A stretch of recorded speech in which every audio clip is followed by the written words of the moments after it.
organizers and presenters of today's session. And so to get started, I would like for everyone to know that although I am the Director of Research and Partnerships at the Conservation Law Foundation, and I'll be discussing a couple of our projects as examples, my thoughts and comments are completely my own and do not necessarily reflect the views, opinions, or policy positions of CLF and its programs. So I'm going to start by sharing my screen. Can everyone see that? Great. So, yep, you're good. All right, thank you. So to start, I just want everyone, if you could for a second, just close your eyes for a few moments and see what comes to mind when I say the word transit-oriented development. Do you have a picture in mind? Most likely that mental picture might include some shiny new skyscrapers clustered around a bustling train station in the middle of a large city.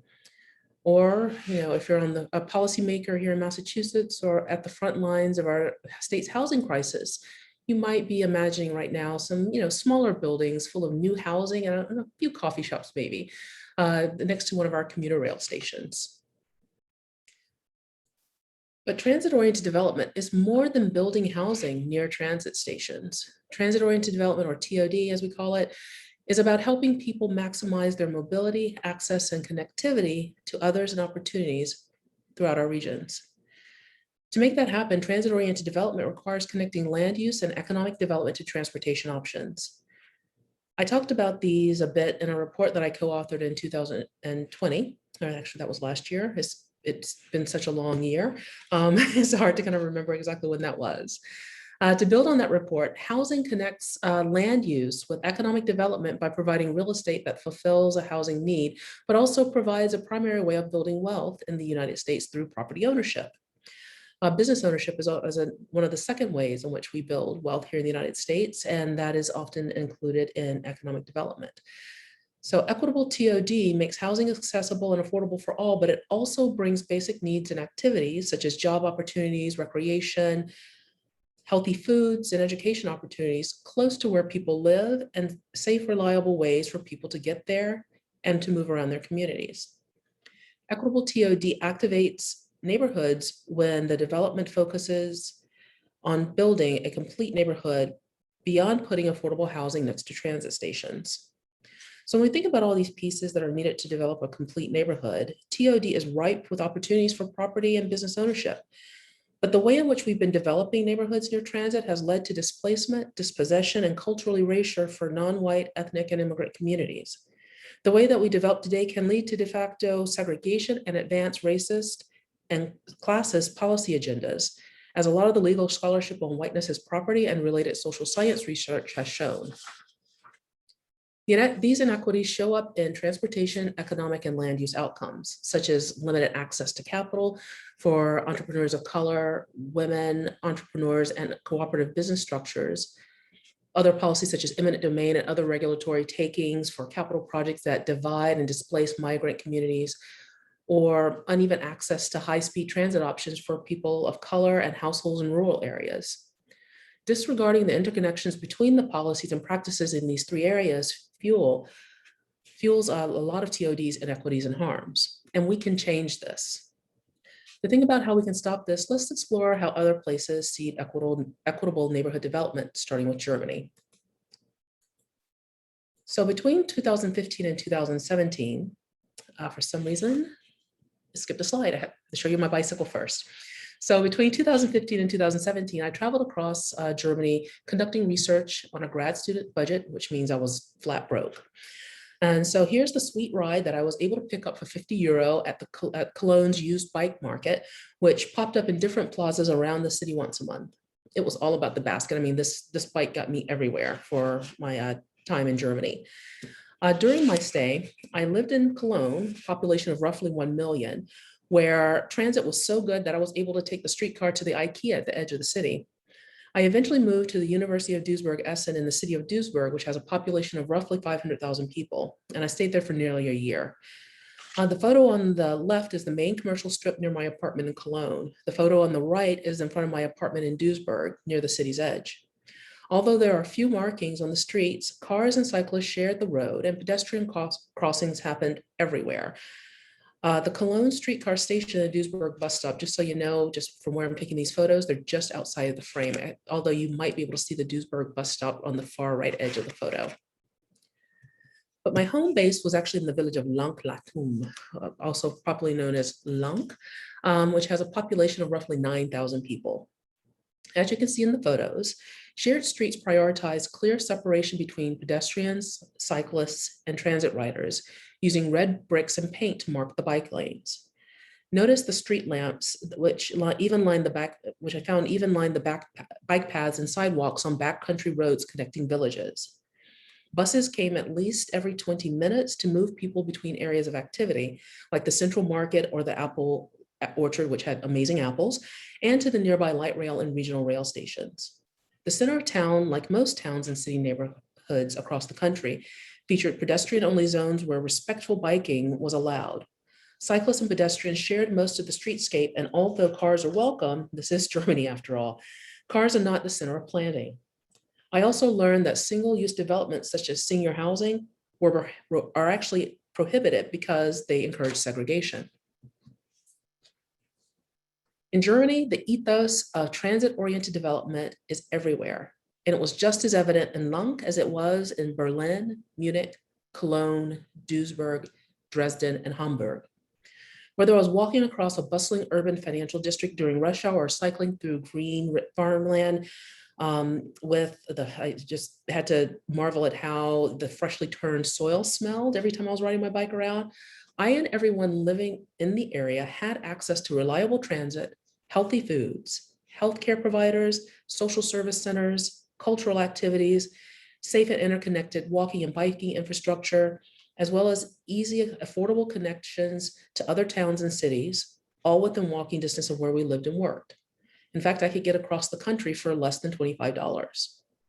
What's more, urban growth boundaries, limited development land area to concentrate infrastructure in the urban centers, protect forest and farmland, and keep people close to resources that help them thrive. Equitable neighborhood development mattered, no matter how large or small your city or town.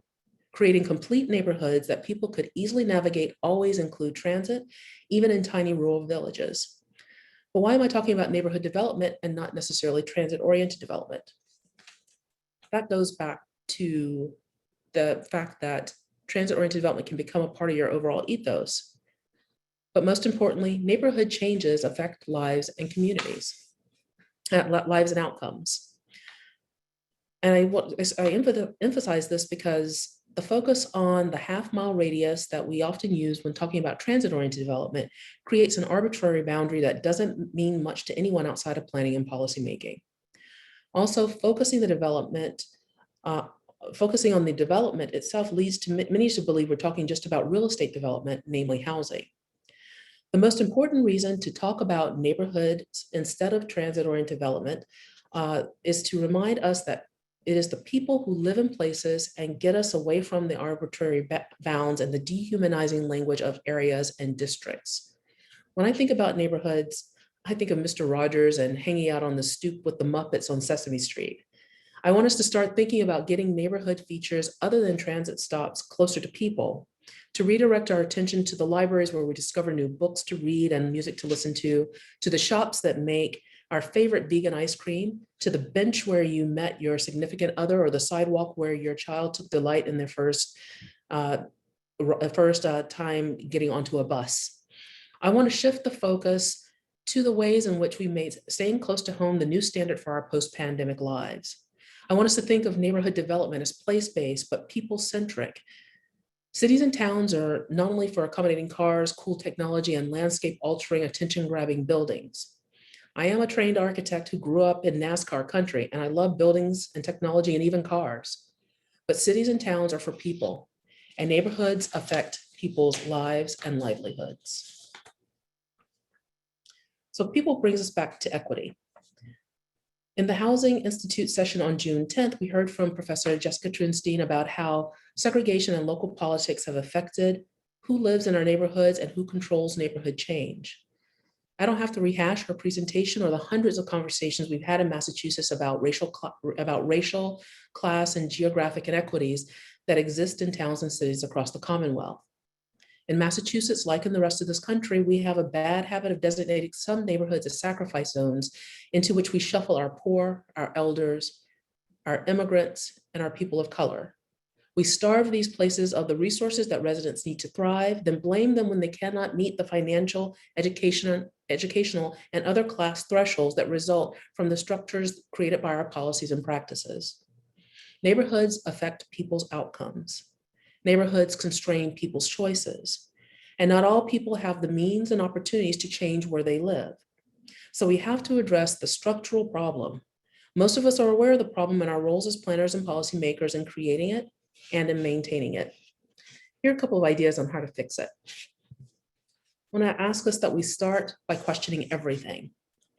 As a researcher, I am obsessed with getting to the truth. Unfortunately, the truth has focused on those things that can be captured into neat, simple metrics and categories. We often hear questions like, well, what's the cause? And to what degree? At what quantity? And is it statistically significant? If you're place-based but people-focused, you start by asking the hard questions about factors that affect people's lives. We tend to oversimplify and rely on established processes to drive our inquiries and conclusions without stepping back to look at the big picture. We have to start asking all the questions shown here. Are we measuring the right things, making the right assumptions, controlling for the very factors that are actually driving the inequities that we're trying to stop? Are the methods telling only part of the story or hiding part of the truth? And this last question is so important that I want to look at it a little bit more closely. The next slide. This quote comes from Forbes and their head of their real estate, or one of their real estate council members. State-imposed eviction moratoriums have allowed tenants to stay in their rentals for nearly a year now, whether or not they're paying rent. This is helpful for renters struggling with income loss, but definitely a disruption of the natural eviction cycle. I'm not going to read the rest of the quote, but this quote and its prominence in a leading business publication tells me a few things about the assumptions we often make in our housing policy. First, it uses an oversimplification, vacancy rates, as a proxy for the health of the housing market. Second, it assumes that eviction cycles are natural or part and parcel to what it means to live in a neighborhood. It's saying that moving people out of the way to make room for more qualified renters seeking housing is a natural part of housing markets. It doesn't explain or even seems to care what happens to the people who were evicted. And there's no space in this analysis to consider the effect of overcrowding and homelessness on human health, community development, and regional well-being. In other words, if moving people out of the way is a part of the natural cycle for any master plan or neighborhood development, then we have a deeply rooted problem with the assumptions that drive our policy, program, research, and planning agenda. We cannot get to equity until we challenge these assumptions and practices across the system and recognize how these assumptions link across the interdependent issue areas that have the power to harm people. Let's take walkability as another example. It is nearly gospel among developers that any development that improves walkability and creates more open space is good for our community. At CLF, our Healthy Neighborhood Study in Metro Boston, as well as similar research from other places around the globe, have captured data that the lived experiences of those most vulnerable and overburdened and underserved communities do not have the exact same experience with open space and walkability. The findings show that green space improvements do not improve lives and livelihoods for residents. Hold on, I just lost my place, sorry. Just want to make sure I'm telling you the right things, that they do not improve lives and livelihoods for residents with limited means and precarious housing situations. We know that walkability doesn't work in neighborhoods where women, children, and non-white men have no safe, welcoming places to walk to. We also have found that open and green spaces don't work for everyone if park and municipal rules prohibit and eliminate culturally and socially significant spaces and activities, or if it makes space inaccessible for youth, elders, and families with small children, or if it allows officials and private residents to harass, abuse, violate, torture, or even kill women and people of color just for being there. So what are developers doing to challenge these assumptions? So here's an example from Texas, but to talk about it, I have to talk about poor doors. If you haven't heard about this term, Poor doors describe the phenomenon where designers and developers use two different interests to separate amenities and experiences for those living in affordable units in a single development. In some developments, this practice also limits and excludes lower rent tenants from access to recreation and other facilities. Restricting access to facilities based on people's ability to pay as a practice we should question and actually stop. Developers argue that deals can't be done without splitting the amenities since people will not want to live near people who are not in their class. But Professor Trunstein actually shared data that challenges this theory. Poor Doors prioritizes the wealthy and discourages place-based, people-centric neighborhoods where people can gather and feel like they belong. The developers of Mueller, Texas, a suburb of Austin, thought so too when redeveloping an abandoned 700-acre airport site in 1999. Among its many features, what struck me most during my tour in 2013 was that the low-income and workforce housing units were indistinguishable from the market rate and luxury units. The developers nestled affordable apartments, townhomes, condos, and single-family homes alongside higher-cost ones, emphasizing shared common spaces and access to amenities. Even home ownership opportunities spanned across socioeconomic classes. Developers partnered with a foundation to create permanently affordable home ownership options to help families build financial equity. The home buying assistance and rent-to-own programs allowed lower resource families to purchase, then sell with modest gains to keep the units affordable for the next family. With these design and financing choices, the planners and developers remove the class stigmatization that often comes from inequitable development, keeping everyone on the same side of the tracks, as the saying goes. This award-winning project brings me to my next recommendation. Transformative change requires transformative development. Equity-driven neighborhood development requires transforming our current policies and systems to share power in planning and decision-making to put our critical analysis into action. In Mueller, we saw the rent to own and other innovations integrating equity into development. In Ireland, we see officials who have flipped the script on rent to own to introduce transformative market solutions. As a little background, Ireland's history of land ownership in Tennessee has led to a tight knit between people in place. This ethos has resulted in a national policy framework that positions housing as a right and in local level practices that allow people to choose whether or not to stay in their neighborhoods close to kin and friends. Roughly 70% of the inhabitants of the Republic of Ireland own their homes, and evictions are not a part of the housing market's natural cycle. So when in 2008, the recession hit, banks came up with transformative ways to keep people in their homes.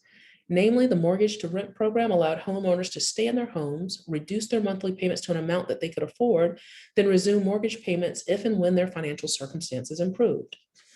Although other factors drove individuals to decide whether they wanted to move or stay in their existing homes and neighborhoods, banking practices did not force households onto the streets or to double up in inadequate housing during a global economic crisis. When equipped with people-centric, place-based principles, Ireland showed how its capital markets can support equitable, transit-oriented neighborhood development. Market actors in Texas and Ireland shows what's possible when equity drives neighborhood development. But how do we prioritize what to tackle in the complex issues that are driving crises in housing, transportation, economic development, and other areas of our world? This leads me to this very important point that whenever we think about prioritization, we should prioritize the people who are most vulnerable and have experienced the greatest harms. Equity-driven neighborhood development requires prioritizing development for people who are most vulnerable and have experienced the greatest harms in our communities. Policymakers and planners often conflate equity with equality. Equity is not about treating everyone the same or provisioning resources equally. Equity acknowledges that people have different life journeys, needs, and priorities. Equity also requires accepting that past policies and practices have caused significant harms to some individuals and groups. On June 1st, we marked the 100-year anniversary of the Tulsa Massacre, when a white mob destroyed more than 1,000 homes and businesses and murdered more than 300 residents in a predominantly Black neighborhood in Oklahoma. This story of abuse and violence to bar many from participating in civic and cultural and economic life is not unique. In the 1980s, I personally witnessed my town's attempt to use districting policy to reintroduce school segregation. Today, we see exploiting of procedural loopholes to run oil and gas pipelines through rural communities and indigenous lands, the profiteering from current eviction crisis in poor neighborhoods, the abuses of the Paycheck Protection Program funding. We have a lot of work to do to stop the harms and transform how we provision infrastructure and resources. But my final example shows how an organization is prioritizing Seattle's most vulnerable while also transforming policies and questioning assumptions. In 2013, when I moved to Boston from Seattle, the Emerald City, as Seattle is known, had been moving a massive tent encampment of unhoused families and individuals from one part of the city to another. The practice provided families with periods of stability, but the conditions, as you can see from the left-hand photo, did little to provide safety and security for some of the city's most vulnerable residents. Many have been pushed out of the housing market, as we're seeing what's happening here in New England. People needed homes with doors that locked and protection from the elements, plus well-maintained water and sewer facilities, places for food preparation, and other accommodations for daily living. The city shifted its focus from negotiating the next location of Tent City to creating stable tiny house villages on city-owned land. Here I've included a quote from Barb Oliver, the executive director of Sound Foundations Northwest, one of the partners in the Tiny House Village project. The quote, "It is not we can end homelessness, we are gonna end homelessness," describes how changing an aspiration into a goal can lead to a new policy approach, which they use for their Housing First model. The alliance with the Low Income Housing Institute builds tiny homes that offer more privacy and dignity than shelters or dormitory settings while removing the cost of land from transitional housing production. Today, Seattle has 298 tiny houses across 8 neighborhoods. The partners have funding and donated materials plus additional labor for between 100 and 150 new units in 4 new villages. And the city council has approved up to 40 new village, which will add up to 2,000 additional homes. Seattle has many of the same hurdles that Boston and other metros have, but they're not waiting for the forces of the economy, labor market, social services, and housing production to line up just right to get the city's most vulnerable residents into stable housing. The annual operating costs of roughly $600,000 offsets the millions in safety, healthcare, and other social service costs that result when people don't have access to safe and stable housing. At the Hope Factory, as I mentioned, that's where they produce the tiny homes. Project coordinators use a system of jigs and standardized construction practices to use a manufacturing model for building tiny houses at the cost of roughly $4,500 per unit. That's actually up from $2,500 per unit thanks to the pandemic and its lumber shortage. The project has the support of local unions, and they use the unique templated process that allows unskilled volunteers and workforce development program participants, including youth, to rapidly build new homes. Anyone can participate in developing the homes, and the template details are open source for any municipality or organization to use for building homes in their communities. The locations, tenancy policy, and governance structure also makes this an equitable neighborhood development. The villages are distributed throughout the city on city-owned land. No one community bears the burden for helping the city's most vulnerable transform their circumstances. And the program places residents using a no-barrier policy. And no barrier means that people with substance use disorders and other taboo circumstances can live in the village thanks to the self-governing management structure. The project's leaders do not prescribe how residents live their lives, recognizing that everyone is on their own journey to housing. As long as residents respect one another and follow the rules, they retain their tenancy as they transition to long-term and permanent housing. So far, 52% of residents have transitioned to long-term housing, and 36% are now in permanent housing. So to close, I'm gonna just leave this quote up here from Majora Carter. You shouldn't have to leave your neighborhood to live in a better one. We can open neighborhood development opportunities and benefits to everyone if we just muster the courage to start caring for one another. Transit-oriented development is not just about putting housing next to transit stations. It's about creating financial opportunities and it's not just about creating financial opportunities for those who can just afford to participate. We should be creating complete neighborhoods so that everyone has an opportunity to live and thrive and also have access to transit. And with that, I will stop and use the remaining time, if there is any, to answer any questions. Thank you, Dr. Corley, for that thought-provoking presentation. We're so glad that you were able to share your perspective with us today. We have a few minutes. We have a 15-minute break after this session, but we can take a few questions. I believe there's one question so far. Carol asked, what is the square footage of the tiny homes? That I am not sure of, but I can actually include a link so that you can find out more information on that. So, and further, are the tiny homes accessible? yes, and so my understanding is that they are. And so they have a template for creating all of the tiny homes, but then every tenant has an opportunity to have the tiny home personalized for their needs. That's great. I actually have one question about the tiny homes.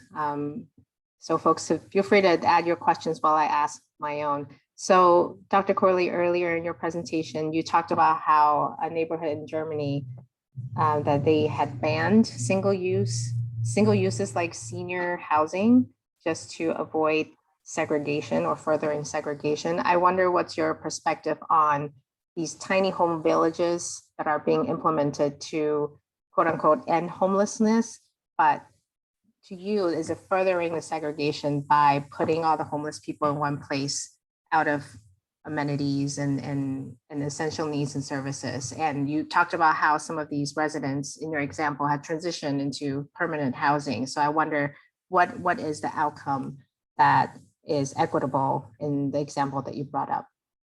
There's two pieces to that. First is that the city-owned lots are actually in the middle of neighborhoods. So for example, one of the tiny house villages is actually right behind the bank that I used to bank at in my neighborhood when I lived in Seattle. And so it's surrounded by houses and shops. And I mean, so it's right in the middle of the neighborhood. So these aren't like on the edge of the city or kind of, set away from, downtowns of the neighborhoods around the city. So these are actually located close to all of the amenities. So these villages are part of the neighborhood. I also did, and keep in mind that I don't have in-depth knowledge, but I have been chatting with the people who are doing this. I'm hoping to get out there and actually help build. So I'm really curious as to kind of how kind of this whole process works. But they also have a program whereby homeowners, because Seattle does have an accessory dwelling unit law, which allows people to put a second structure on their home that they can then rent out. If someone actually wants to take any extra land that they have on their lot to actually place one of the tiny homes for a family, they actually allow for that as well. So people apply, and then they make sure that the homeowner can actually connect everything up. So it's not just, there are designated areas at the edge of the city. There are designated areas within downtowns, within like local neighborhood hubs, as well as people have the option to actually place a tiny home or two in their backyard if they have the space. Thank you. And related to the tiny homes again, I actually see this question a lot. I'm obsessed with tiny homes too. So I know. I think a lot of us would share that obsession. So another question from Peter. He asks, a barrier to building tiny homes is they cannot be approved for a certificate of occupancy under the current building codes and health codes as well. Is there an effort to change these state codes to allow more of these types of developments? I'm not sure about what's happening at the state level in Washington State because of it's unlike here in Massachusetts, where it's mostly just municipality in the state. They also have a very robust county government because they have a lot of unincorporated areas. But I do know that the accessory dwelling unit law in Seattle has been in place for at least 15, if not more years. And so it does kind of loosen some of those regulations around kind of what can get a certificate of occupancy. And so, and I think also because this is an emergency provision, and whenever I left Seattle, I want to say that there were roughly 100,000 people homeless in Seattle because of the mild climate, as well as the good social services. It was a magnet of people coming from across the country, as well as a hub for the Alaskan fishing industry. And I remember The Deadliest Catch was a very popular television show, and people would get a one-way ticket on the bus to come out to actually join a fishing fleet and didn't realize there was a 6-year waiting list to actually get a job on one of those boats. So they wound up sleeping under my window. So there were a lot of people on the streets in Seattle, and the scale of the crisis was so large that, relaxing those regulations, temporarily, long-term was, whenever I came here to Massachusetts, I was just shocked at just how hard it was to actually get some of these kinds of innovations put into place. So I think that I don't think that they have the same barriers there that we have here when it comes to changing the laws. But I think that the housing choice bill does help us kind of get closer to that. If I understand correctly, there in Salem, the accessory dwelling unit law, did it pass? It passed? Yes, it did. It did. Yes. So Signed and sealed. yes, I think that making sure that also whenever we're crafting these different laws and rules, that we are giving them enough flexibility so that whenever we need to actually take emergency measures, whether it be, housing the unhoused or responding to a global pandemic, we actually have the flexibility, and it doesn't take us years to actually go back and reverse those laws in order to take care of people. Thank you. I'm just going to take a couple more before we move on to a short break. The bike lanes, a question from our very own Lisa Braxton. She has a question about building support for bike lanes. She wonders if the bike lanes you showed in the pictures in Germany, have they been there for a really long time, for generations? Because here, when we install the bike lanes, some of the motorists aren't used to seeing them. So it actually accelerates injury and fatalities for bicyclists. And she wonders if that would be a factor for not bike lanes not catching on here in the US. Well, yeah, I think that I don't know about the physical infrastructure itself, although in Germany, they're really good about maintenance. I mean, I remember riding on a train from the 1920s, a 1920s passenger train that was just in pristine condition because just maintenance is so good. So I have no idea how long those lanes have been in place, but I do know that, once again, transit-oriented development is a part of the ethos. Making sure that people have multiple ways of getting around is a part of the ethos. So much so that the things that I learned, like in Girl Scouts and other kind of like youth development programs when I was growing up, children learn in school as to how to share public space. Streets are taught as being shared public space in school, so that people learn the rules, so that if you are actually riding your bike, as I have been, this has happened to me, if you are riding your bike and there is a marked bike lane and you're not in it, people yell at you, and people have the authority to yell at you, because anyone who comes to the country ought to know that this is a part of our ethos and you follow the rules, because we want to make sure that people don't get hurt. And so, and people in cars also recognize not only that they have to share the space, but if you prioritize the most vulnerable first, people who are in cars are actually, even though there are no speed limits on the freeways, people are actually watching out for pedestrians, for cyclists as they drive. That is what happens when you care about people and less about your own needs, your own priorities, and getting where you need to go as fast as possible. That is so true. So the final question I'm going to take is, again, about these tiny homes, or maybe not. Margaret asked if you have any information on the 3D printed homes and whether they're being considered for affordable housing. I actually did see a demonstration of that technology, but I have no idea. I mean, I'm always kind of dreaming of, how can we like take all of these environmental and social human health issues and kind of like solve them in one fell swoop. And I'm like, why can't we just take all of the plastic, that entire like France-sized flotilla that's out in the Pacific Ocean, and just make it into like this substrate that we can then just massively just print like 3D homes and just drop them all across the country. That would be amazing. But I have absolutely no idea. I'm such a visionary that I have no idea practical applications or anyone who's actually using that. But if anyone finds out, please let me know. We have to dream big, right? Yes. All right. So we are so grateful, Dr. Corley, for having you with us today. And feel free. Yeah, I did put into the chat a Dropbox that includes some just references to some of the projects that we're doing at a Conservation Law Foundation around healthy neighborhoods, as well as the report that I mentioned at the top of the conversation. And then any other resources that we come up with or that you share with me, I'll continue to add them to this Dropbox so that we have just some resources that we can use and share to kind of help us all build better neighborhoods. Thank you. That's really wonderful that you were able to share that. So we are going to transition to the next session, but in between, we're going to take a quick break. And again, thank you, Dr. Corley, for joining us. And if you would like to participate in a quick poll. Maybe we have time for that, but for now, feel free to step away and take a quick break. And we will rejoin in about 2 or 3 minutes for the next session. See you in a few minutes.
Thank you, everybody, for answering the quick poll. We had a little technical glitch there, but I can see the responses coming in. These are great. I'm going to give it another few seconds if you feel like answering the poll. There's a link in the chat that you can answer, and we will be able to capture it at the end of the session.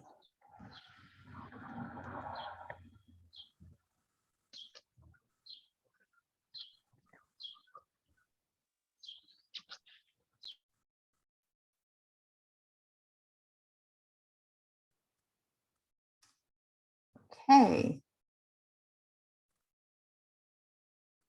That's great. Thank you, Katie. So we are going to transition into the next session to talk more about visualizing density in different community types. With us, we have Tom Hopper from the Center of Housing Data, and he's going to kick us off with a presentation to show us different typologies around transit stations. Tom?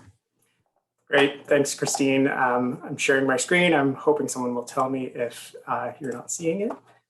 Hi, everyone. So happy to be here. I'm Tom Hopper. I'm the Director of Research and Analytics at MHP Center for Housing Data. Our team conducts research and analysis that helps support more informed conversations about housing policy on the state, regional, and local level.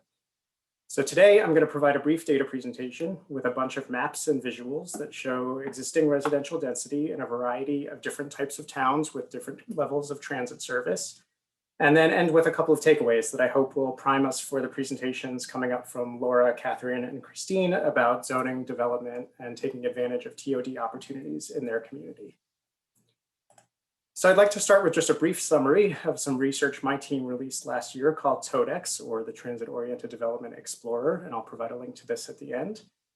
We took assessors data and address data from the state's emergency 911 system and piloted a new methodology for measuring the number of housing units and residential density for every parcel within half a mile of a rail station. And so we mapped these parcels, and here are a few examples of how that turned out for different station areas. And just as a quick little guide for reading these maps, anything that's on the spectrum from yellow to kind of a dark maroon is a residential parcel with darker colors indicating higher density. Anything that is blue or white is a non-residential use. And as you can see, what we found, and by the way, this was not a surprising finding, there's a lot of variation in residential density patterns across our system. We have high density neighborhoods such as Malden Center and Porter Square. We have kind of moderate density town center style development in places like Gloucester and West Medford. We have stations where there's very little housing at all around the station, such as Dedham Corporate Center or the Route 495 station in Littleton. And then we have places where there are a lot of residential uses right around the transit station, but at very, very low densities, such as Silver Hill Station in Weston or Wellesley Farms. And just to provide a sense of the overall variation we measured across the entire system, here's a distribution chart of residential density across all neighborhoods served by rail. This peak here on the left side of the chart indicates that most of the neighborhoods served, especially by commuter rail, have very, very low levels of residential density. And we found that the median residential density for a commuter rail neighborhood was just 2.8 homes per acre. So that's really, really low. And you can see kind of the wide variety of station areas and communities that we have here. Cohasset and Sharon under 1 unit per acre, up through Swampscott, Salem, and Chelsea achieving higher levels of density. And then Malden Center was actually one of the most dense station areas we examined, and that was almost 20 homes per acre. So what I'd like to do now is pivot and use 5 municipal examples to highlight different patterns of residential density. And then we're going to zoom in on some specific neighborhoods within those municipalities to look at what level of density they're achieving, and particularly around transit, and add some photos that help us visualize what that looks like on the ground. So the first example I'd like to share is Everett, and here is a map of residential density across the entire city. You can see that a good portion of Everett in the southwest here is non-residential, especially heading down here towards the river. Those familiar with this part of Everett know that there's a fair amount of commercial and industrial uses here, as well as a shopping center. But further northeast, as you get up to where all this residential use is, you can see that there's a ton of this kind of dark maroon color here, which is indicating that we have some dense housing on some relatively small lots. And it's pretty consistently dense housing across the entire area of this residential network. We've also layered some transit on top of this. So all these yellow lines, these are bus service, MBTA bus service. We've got the commuter rail here in purple, and we've got the orange line heading up through Sullivan, Assembly, and Wellington. It's a little bit hidden here underneath the commuter rail line. But what this shows is how important bus service is to Everett. It's providing important connections to neighboring communities, important connections to rail service, the Orange Line, commuter rail, Silver Line here in Chelsea. And so it's a well-connected, transit-served neighborhood. Let's drill down to a specific neighborhood in Everett. This is West Everett and the Ferry and Broadway neighborhood as well. So this neighborhood is very well served by bus. You can see the lines running through and around this neighborhood. And there's actually a dedicated bus lane now on Broadway in Everett with some level boarding in some areas. Looking at this aerial photo, this is Broadway running down the center of this photo, and we can see some dense development along the street. And we can also see that as you start to get away from that main corridor, and here's a picture of a typical side street on the bottom right here, we're seeing some small, relatively modest single family homes. So a bunch of triple deckers. We've got 2 families, some 4 and 6 families here as well. So altogether, the average residential density of these neighborhoods is almost 16 homes per acre, so 15.7 units per acre. For my next example, let's head over west to Arlington, which has some notable differences and similarities to the Everett example. Whereas Everett's density was fairly consistent across the entirety of the residential areas, Arlington's density pattern is a little bit more varied. East Arlington definitely stands out a little bit, and this neighborhood is close to the Alewife terminus of the Red Line and has some good bus service running through it, making that connection. But we can also see that there's some strong density here along the major corridor of what's Mass Ave and Broadway, where there's also some really good bus service and a mix of uses. You can see the non-yellow, red, these blue areas, these are non-residential uses. And so for me, this is a great example of a really coherent density pattern that's oriented towards bus service, towards transit service. Density has been prioritized around that corridor. And as you move away from the corridor, you can see how density starts to drop off. And we see a lot of single family homes in some of these outer lying areas on the edges of the community. But as our neighborhood example, let's drill down to the East Arlington neighborhood. So this is right by the Alewife station. And similar to Everett, when you look at the aerial view, we're seeing a lot of small multifamily homes. We're seeing 2 families and 3 families, which East Arlington is absolutely known for. Looking at the typical side street, we're seeing, maybe some 4 families, maybe some slightly larger scale, but on kind of dense lots, packed kind of closely together with a real neighborhood feel. Arlington also piloted a bus lane last year. It's since ended, but a lot of similarities to the way they've prioritized transit and bus corridors like Everett has. Moving on to more of a suburban commuter rail example, here's the town of Reading. Reading served by commuter rail and bus, and the commuter rail stations here in kind of in the middle of the town. And bus service runs through there as well, and the town center is just north of there. But you can see from the residential density map of the town that the majority of housing is really low density. We've got a lot of single family homes, but we also have some pockets of residential density where there's perhaps some multifamily, and certainly here in the town center where they've created a 40R district, right? And this is a 40R district that has seen some development. And so we have some lots here where individual kind of mid-scale multifamily has been built. And so comparing this to the prior examples, instead of kind of small lots with small multifamily, we're seeing some patches of lots mixed in with some other uses where land use intensity has kind of been prioritized and picked up. All in all, these high density residential lots are averaging out to about 8.4 units per acre. So they're achieving some pretty good density within their 40R district. And looking at the street view, you can see some notable differences to the Arlington and Everett examples. We've got some just maybe 20 unit properties happening here, and absolutely some mixed uses as well. Moving on to Marlborough, which has bus service from the Metro West Regional Transit Authority that runs a bus connecting Framingham through Marlborough Town Center. Looking at the town level map, we can absolutely see some centrality in these land use patterns and these density patterns. Sure, there's some pockets here where maybe there's some other multifamily developments, but I'm really interested in this neighborhood where we're seeing a lot of small lots, mixed in with some larger lots, but small lots with some good residential density on them. So let's zoom in to Marlboro Center, where when we look at a photo, it's just a really classic, cute town center, right? We've got some mixed uses, we've got some storefronts, we've got a tree-lined avenue, absolutely some multifamily, it looks like some municipal buildings. As we move out on those corridors, we're seeing, some still mixed use along that bus corridor with some storefronts, apartments above, what looks like maybe an 8-family. And when we look at the typical side streets, again, we're seeing some small multifamily as well. So 2 and 3 family, absolutely, with some single family mixed in there as well. All in all, this town center neighborhood is achieving a gross average residential of 5.3 units per acre, but they've absolutely, provided some intention around where that centrality is, where that density is being used. And it makes sense given how central that bus corridor and downtown is for the community. Our last example is Maynard, which does not actually have any direct public transit service. The town does have an amazing bike path that connects them to the South Acton commuter rail station, and they also run some commuter shuttles, but no direct transit service.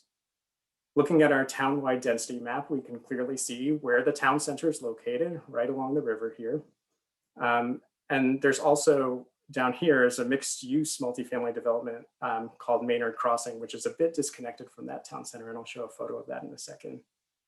So let's zoom in on the town center, and we can see while there are some high-density parcels here with some darker colors and some other uses present as well, there's also still a lot of room for density, right? We have a lot of low-density residential parcels right around this downtown as well.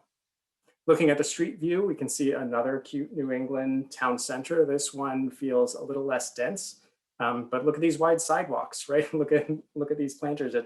It looks pretty walkable to me. We see the bike trail here, which is separated from traffic and a beautiful place to bike. And lastly, I've got a photo here of Maynard Crossing, which is, again, not in this town center, a little bit south, definitely car oriented. And so that's the last of our 5 examples. I just really flew through with just maybe a little bit of context for each of those. But the point is we've looked at 5 municipalities with different levels of and kinds of transit service, very distinct and different housing density patterns. But before I turn things back over to Christine and we turn to our local experts, who will certainly provide us with more detailed local context and specifics about planning for TOD, there's a couple takeaways that I think are important from looking at these examples.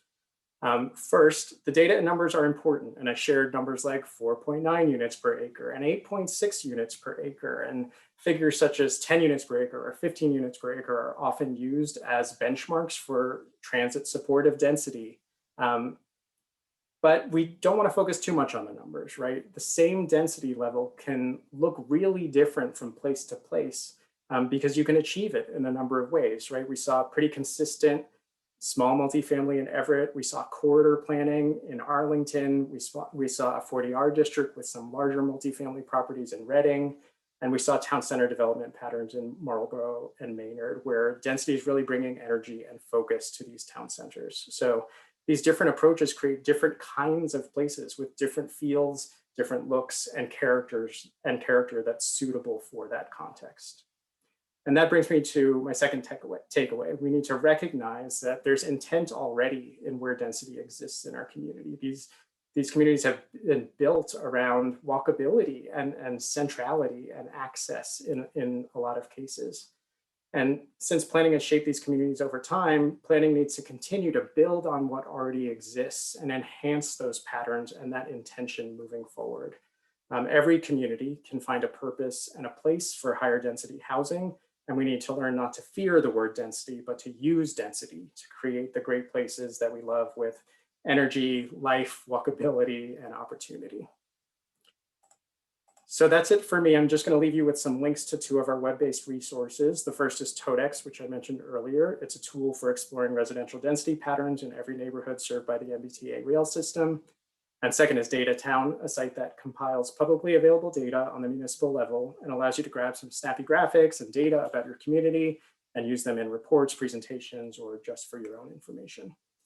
If you have any questions about these resources or any of the information I presented today, I'm happy to answer questions in just a little bit, but also feel free to reach out to me or Callie Clark, our Director of Policy, at any time. We love talking to local leaders about what data is useful in the pursuit of affordable housing across the state.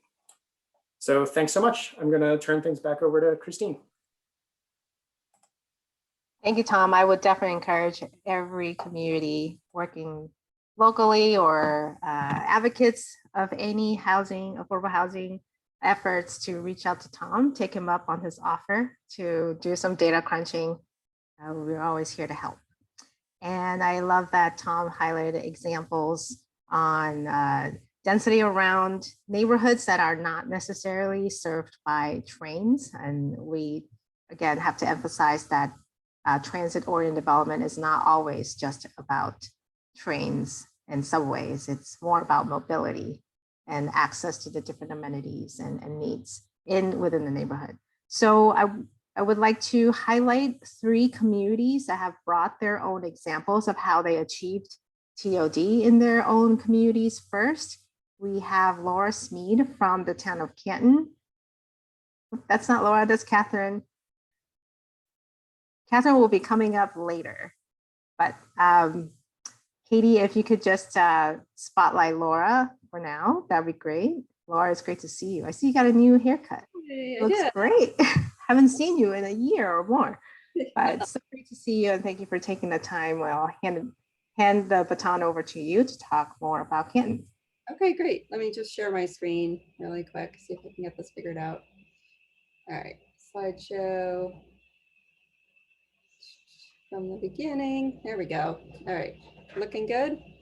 So I'm Laura Smead. I am the town planner for Canton. I've been the town planner for about 5 years.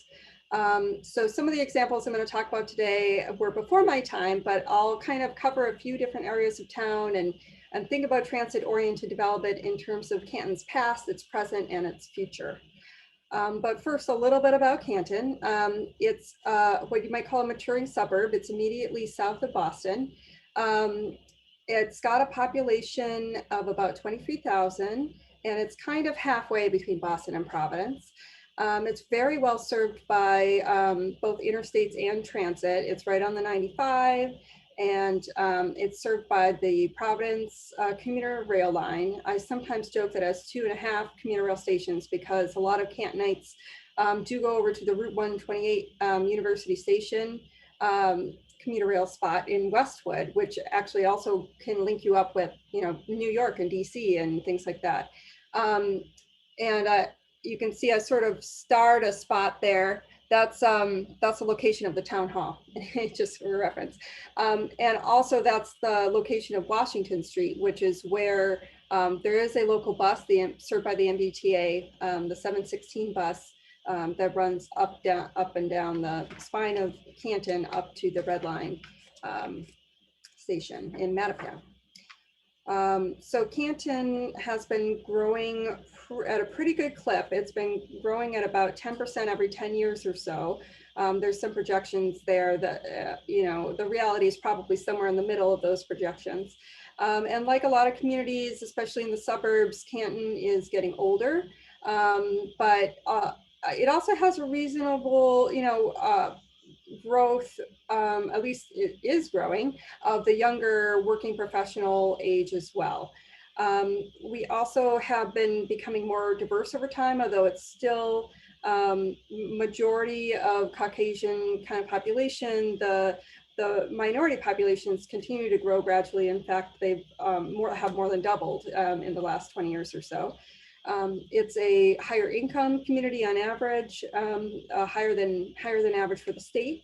But it's important to say that there's a good, 1/3 of Canton households who have incomes at or below 80% of area median income. So there's definitely, and increasingly now that the housing market's so crazy, that there's a lot of people in Canton who can't afford to move in Canton or stay in Canton and getting priced out. So let's talk briefly about the community and vision and goals for housing for Canton. We recently updated our master plan. It was adopted in April of 2020. I think we were the first community to adopt a master plan via Zoom. And one of our guiding principles for housing says that Canton will have homes for residents at all stages of life and with diverse incomes. So here are some of the kind of high level goals for that. And I'll go into each one of those in more detail in the following slides. But in general, we're looking to keep our inventory of deed restricted affordable housing beyond the 10%, looking to capture housing opportunities in areas that are unique, specific areas of town, expanding our housing choices in the community, and increasing our capacity to implement those housing strategies. So in order to maintain our SHI beyond 10%, we have a housing action plan, but it is from 2015 and it could use an update, especially with the new census data that we're expecting. And the community preservation, we have Community Preservation Act funding, and the Community Preservation Committee did, and it was voted at town meeting to fund that sort of update in this next year. We want to continue to support our housing authority properties. There's been hundreds of thousands of dollars that the town has supported in terms of preserving those units in the past several years. And we want to continue to do that. We want to use some comprehensive permits strategically to permit some more individual projects consistent with our goals. We're actually actively exploring one of those using a mass housing partnership at municipal property right now. We have a number of units whose affordability restrictions will be expiring. So much so that by 2035 we'll be below 10% if we don't find a way to preserve those units, protect those expiring units, and also, of course, incrementally increase the amount of affordable housing that we have in town. So some of the areas that we see as housing opportunities that are unique in Canton, these all relate to being near commuter rail, and are the Canton Center, so our sort of quintessential New England downtown, an area we call the Paul Revere Heritage Site, and an area we call the Canton Junction neighborhood. And I'll go into each of those in a little more detail too. So just for point of reference, this is a zoning map. I have starred where the commuter rail stations are near our town center.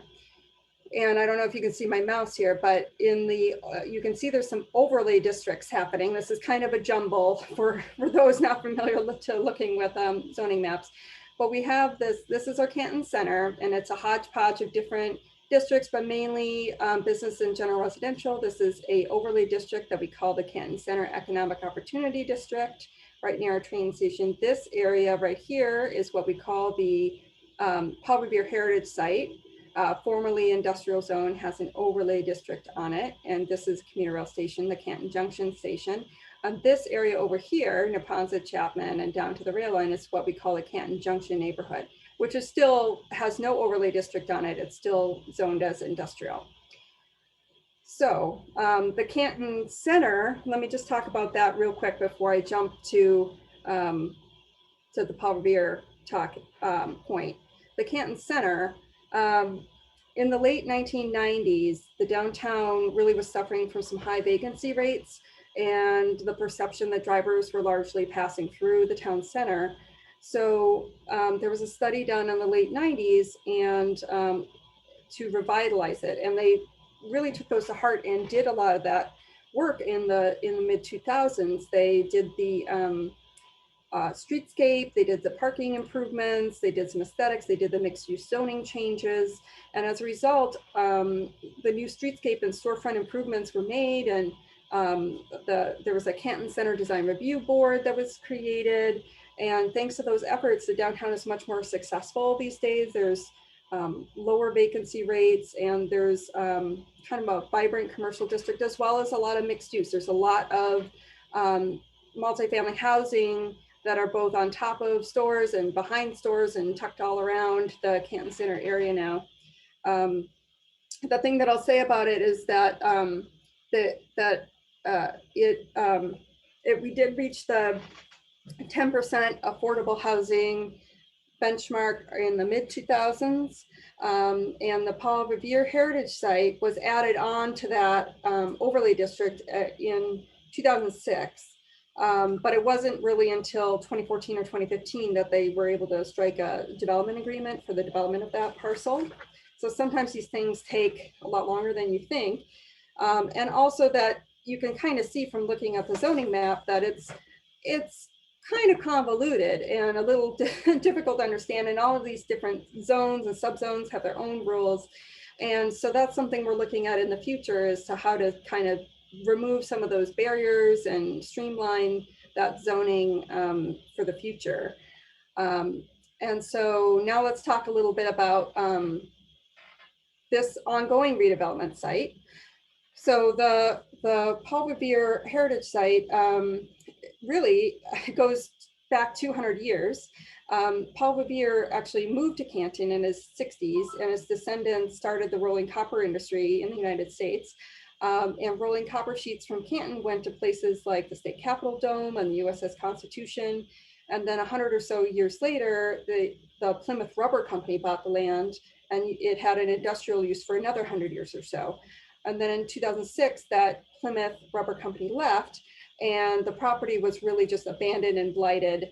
And for almost 10 years, the town negotiated with for the property owner in order to remediate it, redevelop it.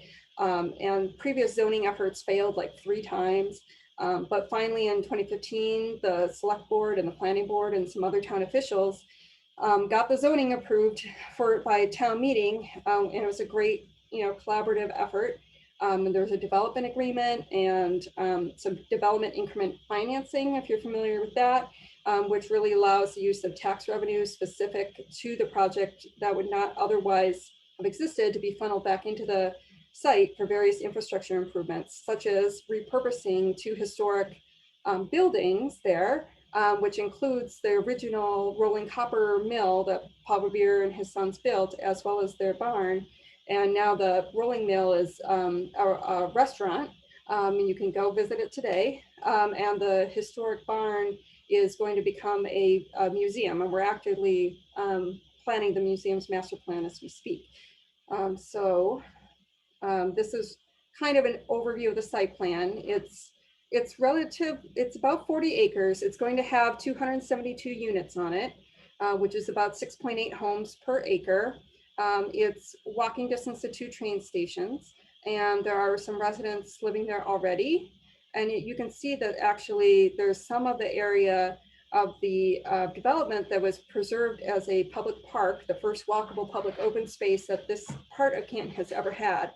And that was purchased through CPA Community Preservation Act funds as a part of the overall development of this site. And the historic buildings are also on that open space parcel. It's really a great example of smart growth and remediation, environmental remediation and brownstone development. It's really a wonderful example that I love to talk about in conferences like this. So this is some of the previous conditions of the site. You can see old factory buildings there and the rolling copper mill.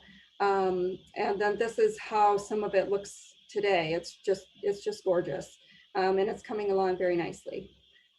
So I encourage you to come and visit if you're in the neighborhood, check out the restaurant and walking paths and interpretive signage.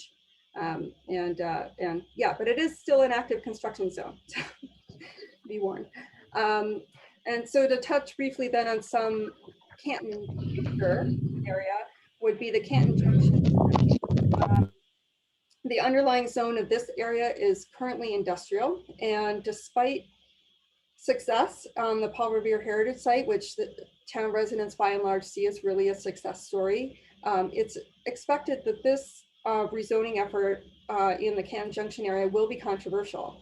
In 2019, the Metropolitan Area Planning Council led Canton in an equitable transit-oriented development planning study. And some of the recommendations that came out of that study was to have a transitional area from, there's an existing single family home residential district near there, and kind of have a transition area and then transition to a more mixed commercial, residential, retail area with some higher density closer to the train station, to try to have a cohesive aesthetic feel with kind of that New England downtown kind of feel, as well as focusing on walkability and comfort and safety at the pedestrian scale and connecting to the Paul Revere Heritage Site and the commuter rail station.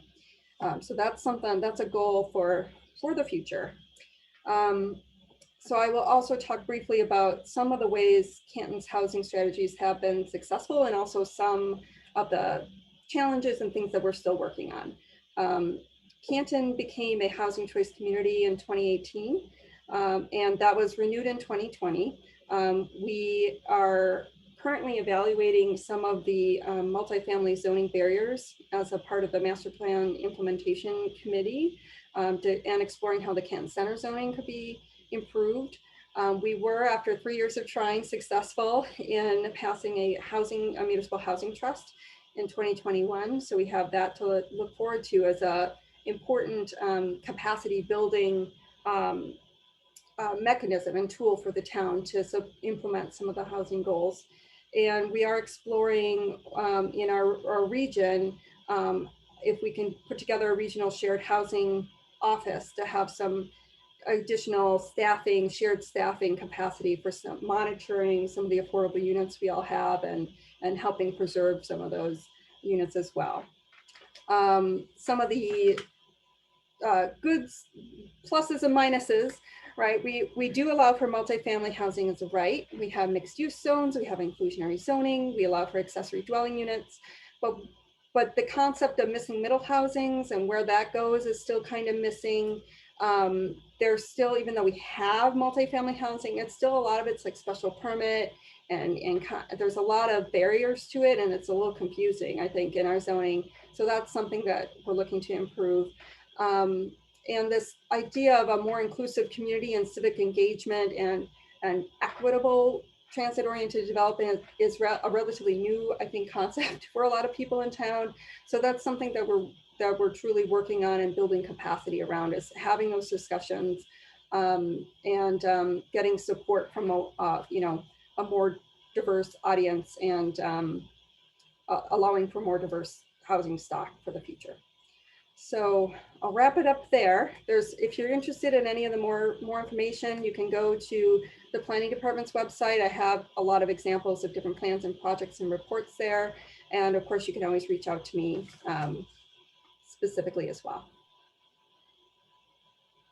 Thank you, Laura, for sharing that perspective from Canton, and wish you best of luck on the Canton Center work that you pointed out.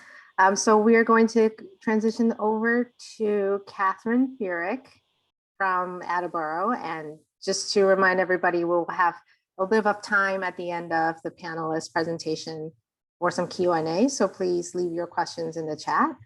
And with that, I'll turn it over to Catherine from Attleboro. Catherine, you're muted. Always happens to one of us. Thank you so much for having us here today. It's great to hear what everybody else is doing as well. I'm going to be pretty brief here. Let me start at the beginning, I suppose. Attleboro is kind of a different animal. Our downtown is a product of our legacy. It was an old jewelry manufacturing town, so the streets are very narrow, very industrial. There's a lot of mills, specifically in certain corridors of our downtown. And the housing stock in our downtown tends to be smaller scale multifamily, as opposed to anything large, because people would live in smaller houses, walk to their jobs in the mills, support the businesses downtown. Nowadays, it's a fairly even mix of institutional, cultural, office space, retail, a little bit of everything. It's kind of a grab bag in our downtown. But we did inherit a couple of things because of our jewelry legacy. One is environmental contamination, TCE specifically, but we have plenty of other contaminants. Number two is what you do with these old mill buildings. Not all of them are glamorous, but a lot of them do have potential for new use, and housing has been a real solution for this problem of a dwindling industrial sector. A little bit of demographic information on Attleboro. On paper, it looks like a pretty healthy, middle class sort of community. It is a gateway city, but if you look at our downtown area, there's a high concentration of poverty. That's where the recently arrived immigrants tend to locate within our downtown. There are countless languages spoken within our downtown. If you walk down Pine Street, where I used to live, you'll see kids speaking all kinds of languages, all of them playing soccer or basketball in the street. It's really a neighborhoody feel, and something that we are trying to preserve in our market rate affordable housing. That's usually this, like I said, a smaller scale, 4 to 12 unit type housing within our downtown. When you're talking about transit-oriented development, we are fortunate enough to have a lot of land that we've been preparing for decades for development. It's located directly by our commuter rail station, which, like Canton, connects us to both Boston and Providence. It's about 42 minutes to Boston in our case, and about 20 minutes to Providence, thereabouts.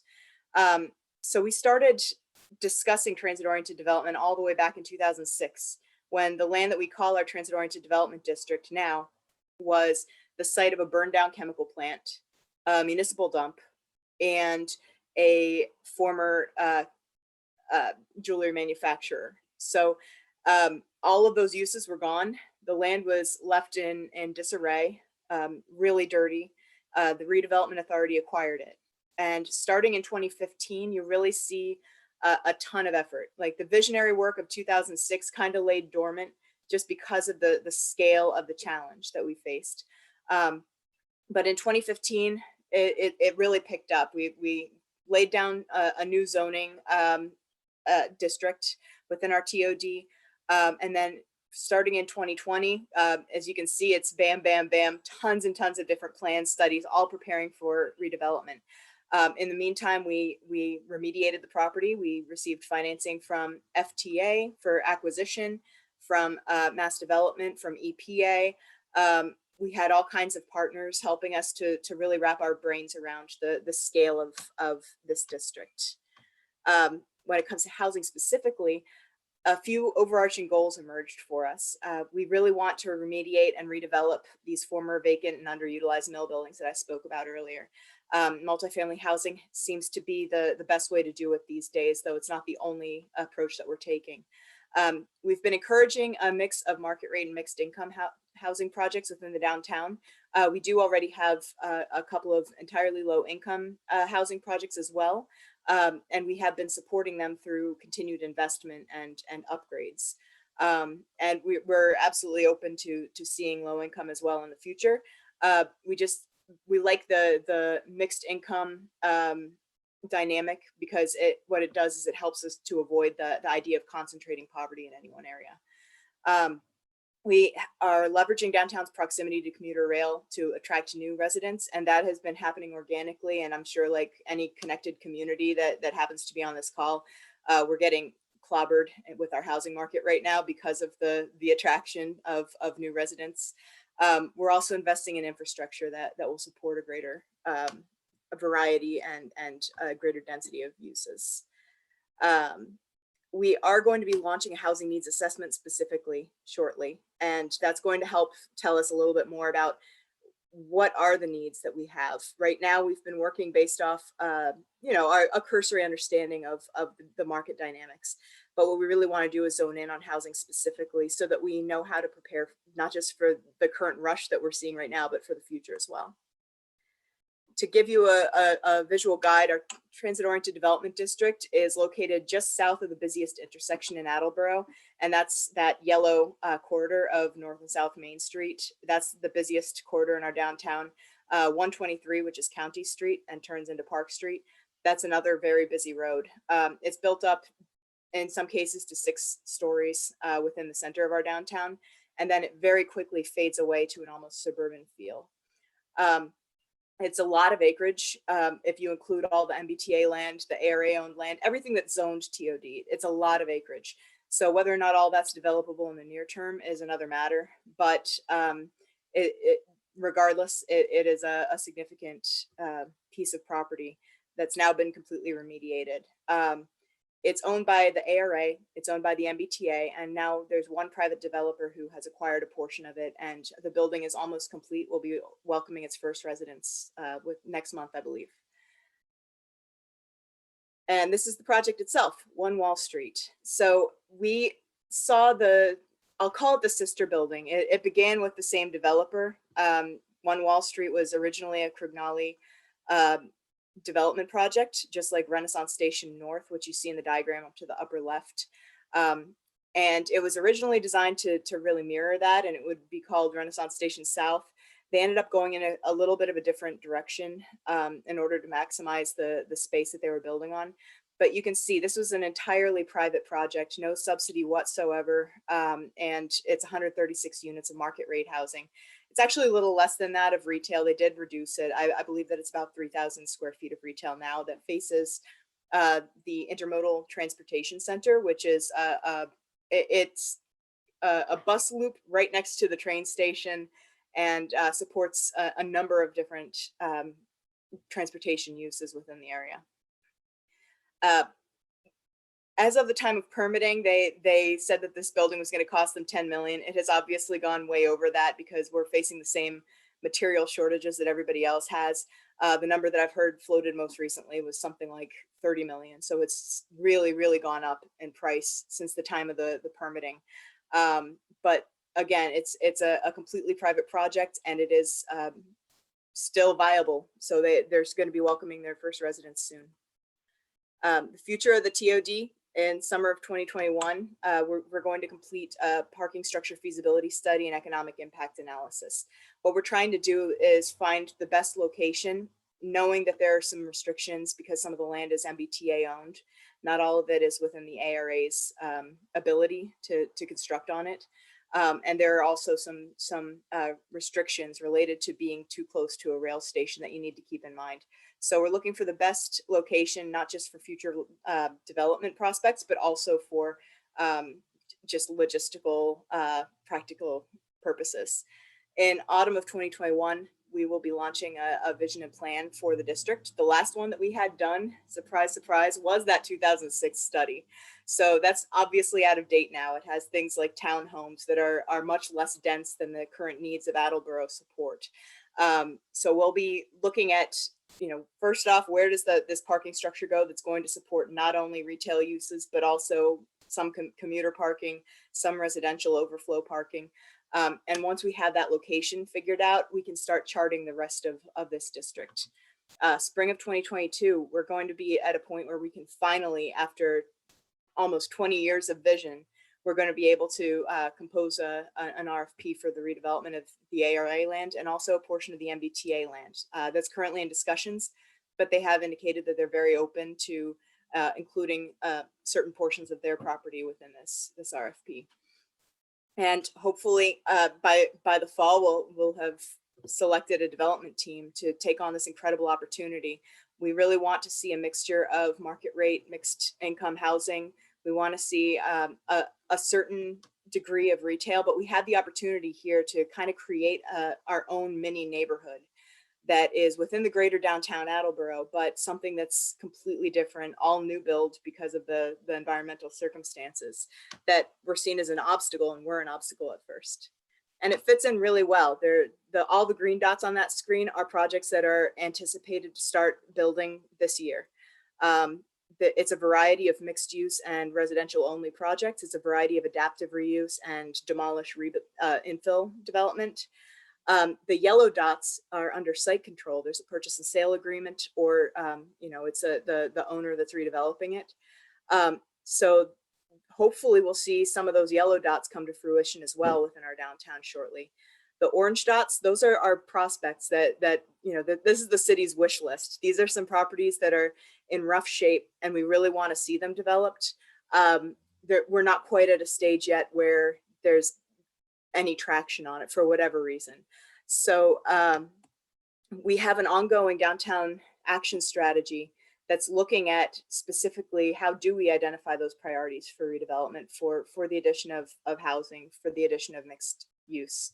What they identified is with all of the activities that are going on, it all seems to be clustered within this triangle, a little wedge within our downtown, between that County Street, which I pointed out is a very busy road, and South Main, which I pointed out is another busy road, and Wall Street, which is the north part of the Transit-Oriented Development District.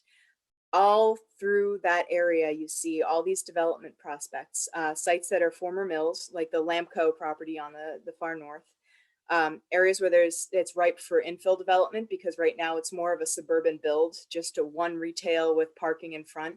That's 42 county, 73 county.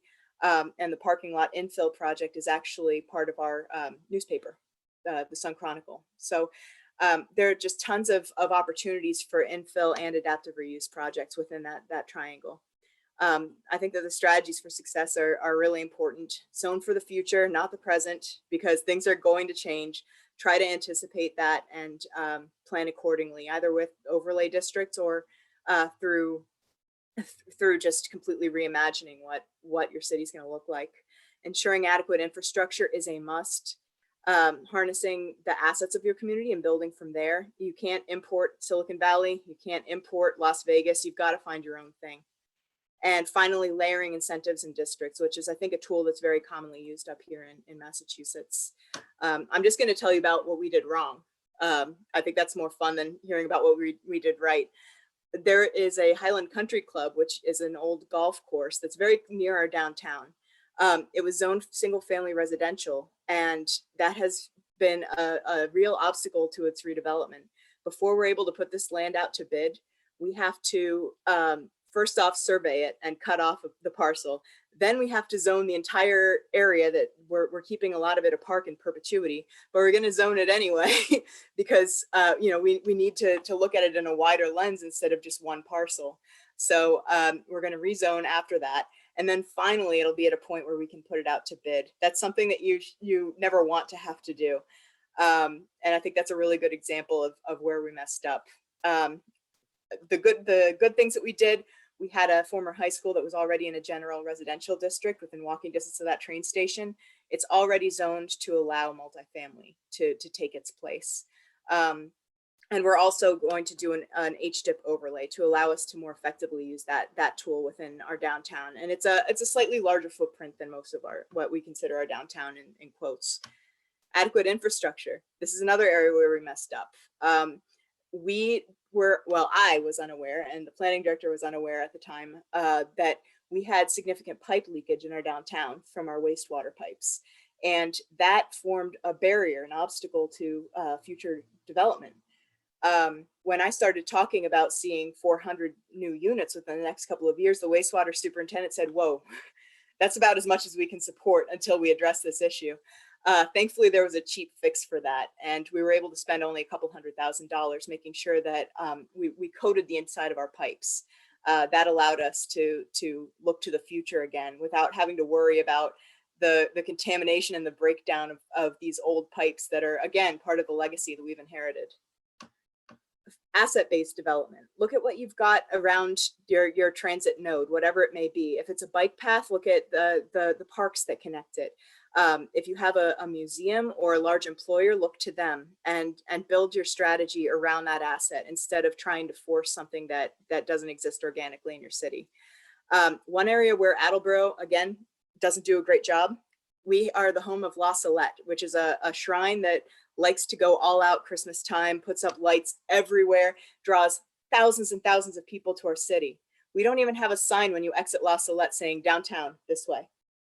That's a huge area where we really need to do a better job. So that's the kind of thing where you look at what you've already got, and there are probably some strategies on how to improve. Finally, layering incentives in districts. Like I say, I think that's very common in Massachusetts. But you can see our transit-oriented development district is the little green blob on the third map. You can see it's part of our Transformative Development Initiative district within Mass Development. So we get expertise and funding through that program to help encourage the development of our TOD. We also have a DIF district that's just the Transit-Oriented Development District, and that allows us to plan ahead for infrastructure investments within the space to support the additional housing. Housing Development Incentive Program, like I say, you can see that also includes the TOD. The only map up here that does not is the Massachusetts Vacant Storefront District, because that really needs to be a denser area. We don't have vacancy problems yet because there's no retail there yet. Looking ahead to housing, like I said, we're going to be launching a housing needs assessment very shortly. We'll be able to proactively target development after we get that data in hand and we understand the real market conditions that we're under. And we still have questions as a city, and these are some things that maybe those that are on this call can help us with. Is a 50-50 ratio, which is roughly what we're seeing organically these days, between market rate and affordable housing within a downtown context. Is that ideal? Is there another ratio that you've found successful within your communities, or is there another strategy altogether that maybe we're not anticipating or not considering? How concentrated or distributed should these affordable market rate units be? Right now, they're all kind of haphazard. There is no rhyme or reason. Personally, I like that. I think that that's organic and it helps the neighborhood flow better economically. But if there's a better way to manage that, that's another question that we've got as a city. And how will ongoing projects affect that, like I say, that traditional market rate affordable housing that we have near our core, the areas where our new residents go. We don't want to dislocate all these individuals who rely on the downtown for services, for employment, for housing. So how do we build and grow while making sure that their needs are met? And finally, how is this boom going to play out? Is it going to keep going? Is it going to slowly peter out? Is there going to be more of a precipitous drop? And that's something that I don't think anybody knows for sure yet. So like I said, there are a lot of questions that remain for all of us, and it's a lot of fun trying to navigate the challenges. Thank you. Thank you, Catherine. That was excellent. You highlight such great examples of how communities can set the table before this boom that you spoke of comes your way. And that was such a great perspective from Attleboro. And we'll transition over to Christine McCall from Lowell. And we will be taking questions after Christine for all 4 panelists. So feel free to put them in the chat. And with that, I'll hand it over to Christine. Thank you, Christine. All right, I'm going to share, let's see, share screen.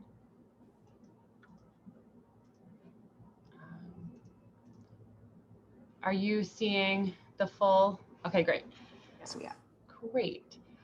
So thank you for having me. My name is Christine McCall. I am the Assistant City Manager and DPD Director for the City of Lowell. Just to give you a quick context of Lowell, Lowell is located approximately 30 minutes north of Boston, and we're situated at the intersection of routes 3 and 495 and proximate to Route 93. We have MBTA rail access to North Station, which is about a 40-minute ride from Lowell, and it's about a 40-minute car ride to Logan Airport and about 30 minutes by car to the Manchester Airport. So there is lots of different ways you can get to Lowell. A little bit about the demographics of Lowell. We've seen about a 4.2% population change from 2010 to 2020, which is very slow compared to the growth that we saw from 2000 to 2010. Currently, we're about 61% white, 23% Asian, and 18% Hispanic. We've seen an increase in our diverse populations. We're actually trending towards becoming a minority majority city. And I put these 2 charts up here because we're talking about housing. Lowell's a unique city, and we are a city, but we have an urban core and very suburban neighborhoods on the outside. But we estimate that approximately 55% of Lowell renter households are rent burden. So these charts are showing that the percent of rent burden households have actually increased since 2010. And while focusing on renter households is important to us because nearly 60% of Lowell households are renters. And in addition, since 2010, the median selected monthly owner costs have declined about 16%. So while costs have fallen for homeowners, which tend to be concentrated in our suburban neighborhoods, which are whiter and wealthier, they have increased for renters, which are sort of in our denser core neighborhoods. And renters were already a majority of households in Lowell are increasingly sharing the cost of household costs, excuse me. So in Lowell, about 10 years ago, we conducted a Lowell 2025 plan, and we're a city that enjoys an authentic urban character and possesses many unique physical, cultural, and social amenities that are attractive to populations driving growth and development trends across the country. But when it comes to housing, you know, community goal was provide a range of safe, fair, high quality and affordable housing opportunities for residents of all backgrounds in an effort to achieve the level of diversity that will germinate both prosperity and innovation. I called this specific goal out because although this goal did call for providing a range of housing, we recently have come to understand that since 2004, over 70% of all new homes in Lowell were single family buildings. So some recent planning efforts that we've undertaken here in Lowell, a housing report, which was actually a response to a city council motion asking for us to review our current zoning code for areas to increase housing availability. Go Lowell, which is funding to support alternative modes of transportation. A citywide parking study. This was funded by a housing choice grant from EOHED. And we're just actually finishing up that now. And then a Lowell Gallagher Terminal TOD study with Stantec through Mass Development. I'll talk about the Go Lowell and citywide parking study later and how we're using those plans to help drive some changes in for our housing. But the housing report was really enlightening because here is a map that shows the yellow is the single family districts, the blue is our multifamily districts, the red star is where our MBTA commuter rail is, and adjacent to the commuter rail, you know, less than a quarter mile, we have our downtown, and then we have 14 acres of there's a few parcels being developed, our Hamilton Canal Innovation District. And we actually approved a 2.5 acre downtown smart growth overlay district there. And we've seen a lot of investment in mixed use and housing of all levels of affordability. But as you can see, the majority of housing types in Lowell are single family. So speaking of the Hamilton Canal Innovation District, the city has been pretty progressive. The city council has been pretty progressive in approving transformative construction projects. So the HCID is our premier, as we consider our premier opportunity for transit-oriented development. It's directly adjacent to the core of our downtown, and it's less than a quarter of a mile away from the Gallagher Terminal. And right now, there's been a tremendous amount of publicly funded infrastructure support for construction. So, you know, there's been $7.5 million for infrastructure within the district itself, $20 million for the Lord Overpass, which I'll talk in the next slide. We have received $4.5 million to make investments at the Gallagher Terminal, which is our MBTA transit station. We did a widening project that coincides with the Lord Overpass to make it safer for pedestrians to access from Gallagher Terminal to our downtown, as well as a new garage and a complete streets project, which we help develop adjacent across the street from the Gallagher Terminal. We have a huge park, and we used a complete streets project to make the walking trail part of the park, but also a pleasant walk to go from the train station to downtown. So the Lord Overpass redesign, this was comprised, what you're seeing is what the end result will be, but it was originally a rotary with 4 closely spaced signalized intersections. We did have sidewalks, but they were not great. They were very narrow. And then they were forming raised traffic islands, and they really impeded access to the Hamilton. There was no way to get into the Hamilton Canal District from the train station or from any of these, or at all from any of the existing infrastructure intersections. So what you're seeing here is this is actually part of our MEPA permit and other improvements that were required to develop the Hamilton Canal. There will be new intersections to connect Jackson Street extension to Fletcher Street, and the new intersection cannot be created with the overpass ramps in their current configuration. So the new intersection would be the front door to the Hamilton Canal and the Judicial Center. We estimate, you know, pre-COVID, we estimated that we had thousands of visitors a day to the courthouse, and we're not back up to those numbers yet, but we imagine, you know, as the months, you know, as more months out of COVID we come, the more visitors that we will see. It's actually been a blessing, COVID, if we can find silver linings, that while this project is under construction, we've had low traffic counts. I just wanted to highlight some residential construction that we've had in Lowell. The Thorndike Exchange, which was done by Lupoli Companies, was a $50 million mixed use investment 65 market rate units and 50,000 square feet of commercial office space. This was directly adjacent to the commuter rail. Part of the project actually included a walkway from the apartments to the train station. And then the picture on the bottom is Wind Development is constructing a 150 unit residential project with ground floor commercial space in the Hamilton Canal Innovation District. And it will provide a mix of market rate workforce and affordable housing. I point this out and I bring this map back because while we've seen some really progressive investments in our Hamilton Canal and the infrastructure around it, our housing report that I mentioned earlier did meet a lot of, the city council was concerned about some of the findings that were in the report, but because we have such a urban center and such suburban districts, neighborhoods outside of the downtown, the call for increased density in our neighborhoods was met with a lot of opposition, especially in an election year for us. And so this is a little misleading because while the Hamilton Canal Innovation District and obviously where the Thorndike Exchange, a lot of development, dense development was allowed, part of our TOD study with Stantec called out that the areas adjacent with it, so if you do the circle of a quarter mile within the Gallagher terminal, we actually had 4 different zoning districts. We had our downtown mixed use, our urban mixed use, and then traditional multifamily. And we found that there was, aside from the adjacent downtown and Hamilton Canal, most of the neighborhoods, it was 2 or 3 families. And similar to Canton, when she was talking earlier, is we have our zoning does allow for a lot of different uses and density, but it requires a lot of special permits or variances because we have very restrictive dimensional requirements. So while our housing study report and in the housing study report, we recommended ADUs. Lowell doesn't currently allow accessory dwelling units.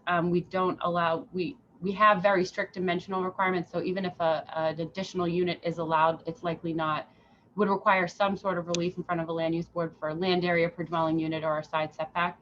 So it really restricts what new units being built.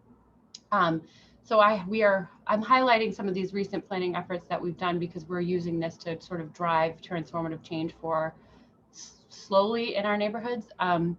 The parking study, the goal of the parking study was to try to lower development costs, create affordable housing opportunities. How do we increase foot traffic and enable use of alternative transportation methods?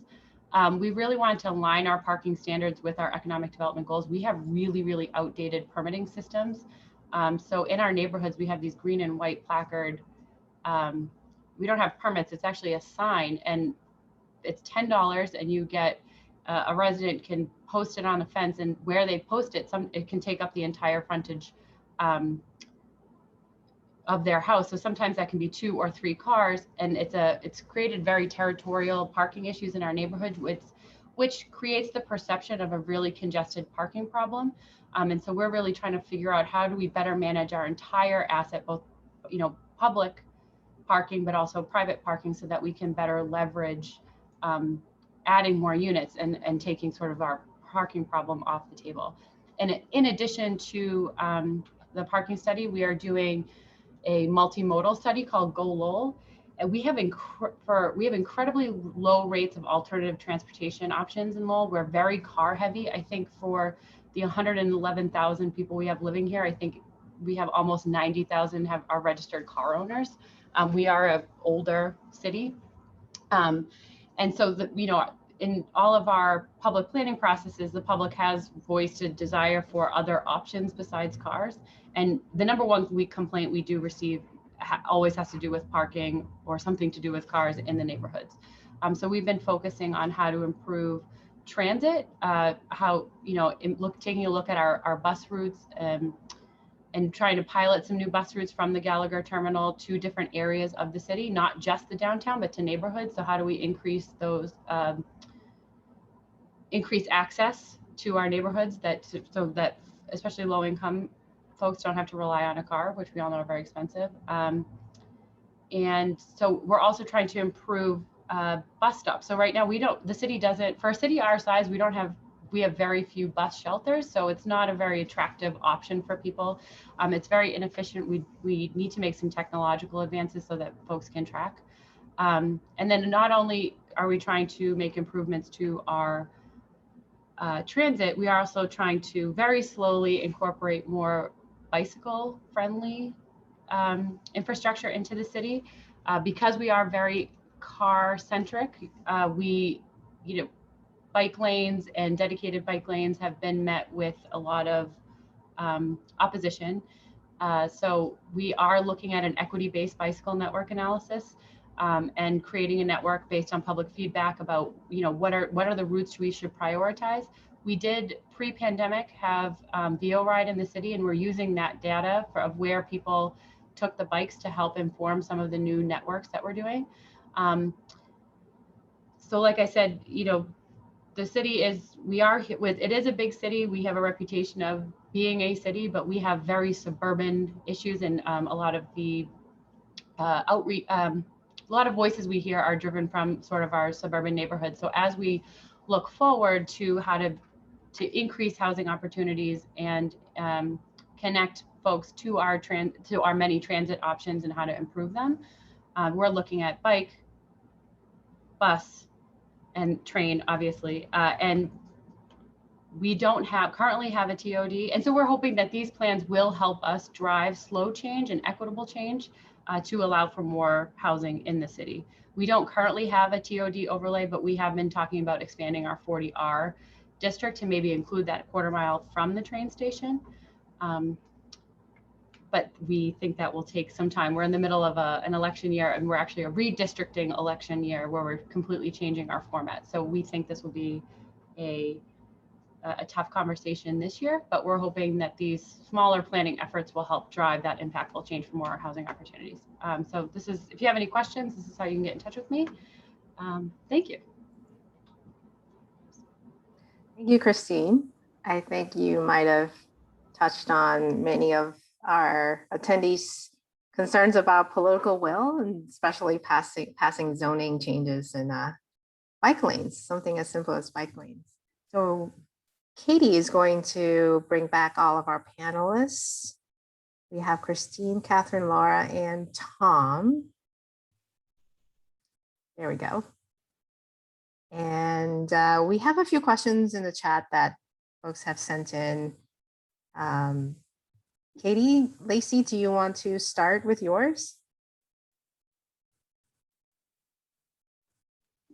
I apologize. I was muted. I'm wondering if Attleboro has inclusionary zoning. We do not right now. It's one of those things where we've been behind the ball when it comes to housing, and now that we're seeing so much activity, we really need to know the data before we're able to figure out what are the right parameters, what's the right area to even focus on. So yeah, the short answer is no. The longer answer is we want to, and we're moving towards it. Just to follow up, is Attleboro perceived as a more affordable option to some neighboring cities and towns? I'd say yes and no. We're gateway city. Our housing costs when I moved to Attleboro in 2018 were pretty affordable for the region for what you get. And what you get is being able to take the train into Boston to take in a show, and there's a late night train that takes you right back. So there's a lot to like about being there. However, the costs have risen to an extent that a lot of people who live in Attleboro are starting, and whose families have been here for a long time, they're starting to complain, my kids can't find a house here. And so we're starting to hear that from the people who are several generations in Attleboro, but it's still perceived as an affordable community for people in Boston, where rents can be up to $3,000 a month. Yeah, there's one follow up to that, which I guess is for Canton. Oh no, wait, Wall Street, is that Canton? Attleboro. That is. I think that's out. So the question was, how many affordable units are in that development? There are none in that development. When I said it was entirely privately financed, I mean it's a totally market rate developer financed project. It's one of those unicorns. It's the only one we have in our downtown in the pipeline right now that will need absolutely no subsidy. But we want to make sure that the rest of the TOD, it does include affordable housing to a certain percentage. Again, we're not yet sure what that percentage is going to look like. But you know, we're trying to gather the data before we draw the zone up.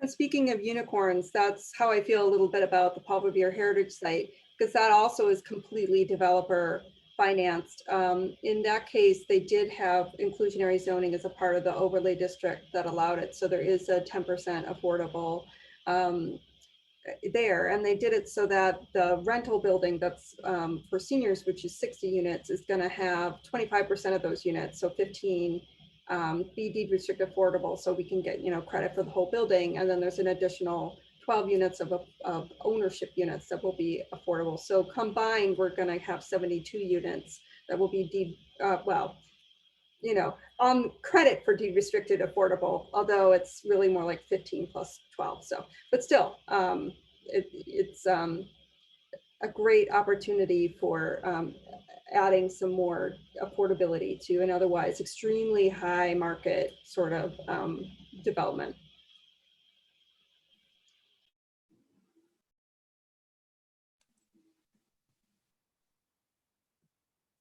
I can go on. There was another question about incorporating bikes into a downtown transit plan, in particular e-bikes, as many of our towns are hilly and spread out. Any thoughts about bike lanes and bike transit, which is getting to be a really popular option?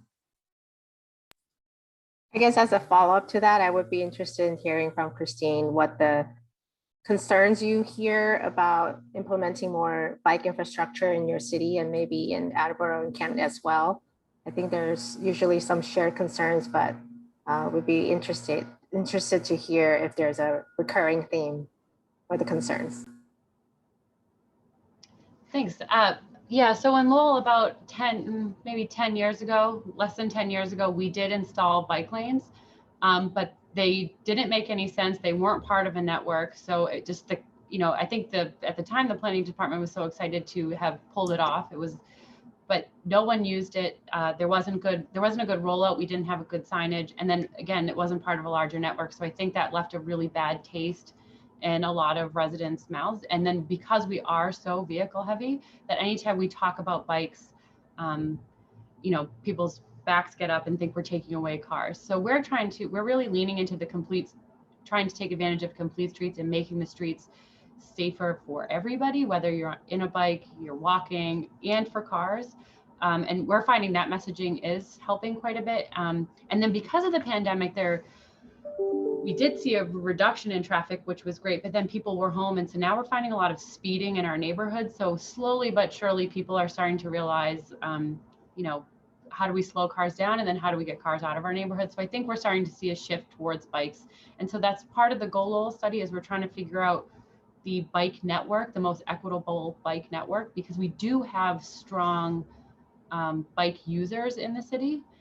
They tend to obviously not have a car. They're not doing it for recreation, they're doing it to get around. And so we're really trying to build that network for those residents. And I guess your question about e-bikes, we had VO Ride. That was a hilarious experience in Lowell. It was such a heavily utilized program, but we had so many bikes damaged that the VO Ride couldn't get over how many of the damaged locks there were. And so when the option of e-bikes came up, it was a non-starter with the administration. We have a lot of cobblestone streets. We do have very narrow sidewalks in some areas, and it just became, I think our police department just thought it would be too much of a safety issue. And since we couldn't really handle bikes, even though it was such a well-used program, despite all its faults, despite all the vandalism, e-bikes just was not even worth a conversation in Lowell. Yeah, likewise, it's a little bit of a chicken or the egg problem in Canton. So we, if we did a bike share option, which I think would be great near our transit stations, especially, it would almost have to be a slightly different model. It would have to be a model more like, what was it?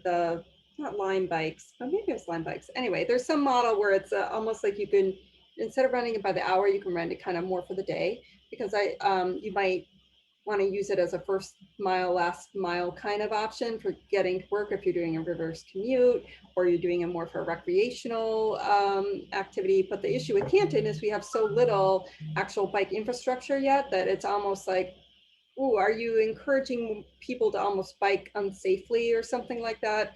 We have a lot of plans. We have complete streets prioritization plan, and we're going to be incrementally building out our bike network, hopefully in the relatively near future. There's certainly a demand for it, certainly an interest in it that came out very clearly in our master plan process. But it is a bit of a challenge to sort of actually implement and stripe them and get them so that you actually have a network and that they're in a area that makes sense, and all of the other challenges of a range of street widths, a range of street conditions, and partnering with people like the engineering department and DPW and things when they're like struggling just to keep the roads paved, much less, you know, everything else. So it's an ongoing, you know, an ongoing conversation. Let's put it that way. But the town engineer, it's like we're kind of on board, but we're struggling with the actual implementation. Yeah, we've got challenges that are similar to the ones already mentioned. We did a mobility study last year that did indicate certain corridors that we need to prioritize because those are the corridors that are already being used, again, by the non-recreational bicyclists that are doing it more for economic reasons. And we want to make sure that they're safe. So we do have plans to put some sharrows on commonly used corridors, which also, not coincidentally, tend to be the ones where it's a little easier to navigate automobile traffic. When it comes to bike networks and recreational bicycling, we have very proudly launched a multi-use path system that is, as of now, less than a mile long. So we've got a way to go, but we do have some really pretty, you know, hidden back, tucked away downtown bike paths where you don't have to interact with automobiles. It's just that it's very short right now. It only connects 2 parks. We want to extend it to connect at least 3 or 4 more. Great, thank you for all those perspectives. Katie, I'm going to ask this last question and transition over to a quick break. So I think over the past 2 Housing Institute days, we heard a lot about housing choice and how this changes the landscape of land use in different communities, especially for communities that do not have multifamily zoning near transit, and now they're mandated to create such a zoning district. But I'm curious what your thoughts are on how you plan to leverage these changes in Chapter 40A, and given that you already have multifamily zoning around transit, what are some of the opportunities that you've identified that you can use housing choice to finally implement? So for me, it's definitely, like you said, we sort of meet the mandate near it, but I see that as making it this, what I know is going to be controversial expansion of doing some mixed use rezoning changes near the Canton Junction area as being much more feasible, because rather than getting 2/3 of a vote, which is you'd be hard pressed to do, getting 50% I see is actually probably doable. Yeah, so I have I'm cautiously optimistic that with enough partnerships and collaboration and education and outreach, similar to what it took to get our recent municipal housing trust passed, that we could do something similar for the Canton Junction area. Great. I agree with Laura. I think that we have multifamily zoning but I think the change in the voting will help with some more incremental change. I think I mentioned in my presentation, we don't allow ADUs in the city right now. And I think that's something that as we think about, you know, our urban core and then our more suburban single family neighborhoods, that's going to help people age in place. And that's 2 different stories we can tell. And then even in our core downtown, you know, housing, and we're building really, you know, dense housing in the Hamilton Canal, but in our core downtown, we don't really allow for a lot of housing. And I think anything over 2 units requires a special permit, which doesn't make sense. So I think as we think, you know, a little bit dig into specific zones and try to make changes, I think that that threshold will help us. I agree with everything that's been said. One of my main concerns right now is really just that a lot of the future of dense housing in Attleboro isn't necessarily right by transit. The housing is following the pattern of mills. As the industrial sector moves to designated industrial parks or even is offshored, and we just lose those jobs, and the economy continues its shift. What happens to those shells of buildings? And there has been interest in housing even outside the beaten path, but the main zoning things that we encounter are, but it's zoned industrial. Like, so we have to think even further afield. Like our HDIP zone includes intentionally some areas that are heavily industrial now, with the understanding that in the next 20 years we might continue to see the same trends that we have. We may not too, but it doesn't hurt to have an overlay district that encourages housing as a viable use where these shells of industrial uses once sat. So interesting. Thank you again, all panelists. If I don't see any more questions coming in through the chat, really appreciate all your time, Christine, Catherine, Laura, and Tom. And feel free to follow up within our panelists. They have graciously provided their contact information in the binder if you have any more questions for them. And with that, we are going to take a quick 5-6 minute break and return at 3:15 to talk about complete neighborhoods to wrap up the session.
Hi, everybody, welcome back.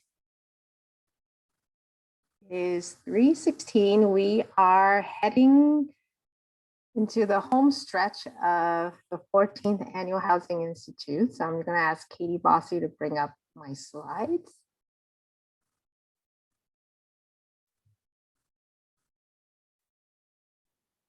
And there we go. All right. Welcome back. We hope you'll stick around for our breakout session later. The more the merrier. But for now, I'm going to bring up my presentation. There we go. All right. And if you're just joining us, my name is Christine Madore. I'm Senior Development Manager at MHP. For this final session of the 14th Annual Housing Institute, we will be focusing on supporting complete neighborhoods, as you already heard throughout the sessions, as a model for recovery as we emerge from COVID-19. Next. A quick overview of what to expect for the rest of this afternoon. We will start by learning about the concept of complete neighborhoods and why this is a timely approach in planning and development as we near the end of the pandemic. In the spirit of past housing institutes, we're going to make this final session as interactive as possible and have set up a breakout discussion to give you the opportunity to connect and share experiences with your colleagues in the field. Next. For this session, I've recruited my colleagues from the Community Assistance and Center for Housing Data teams, and I would be remiss to not mention my other colleagues from portfolio management, lending, and communications to help me facilitate these breakout discussions. We're always available to answer any questions you may have after the Housing Institute, and feel free to reach out to us by email. Next. So let's jump right into it. You might be wondering, what is a complete neighborhood anyway? Next slide. You might have heard about 15-minute cities, which has gained much media attention recently. The concept of a 15-minute city was developed by Carlos Moreno, a French-Colombian scientist who promotes cities that centers on the human scale, with places that serve multiple purposes and reduce the time for commuting. The concept was popularized by Mayor Anne Hidalgo of Paris, who won re-election in 2020 by focusing her campaign on transforming Paris into a 15-minute city. Next.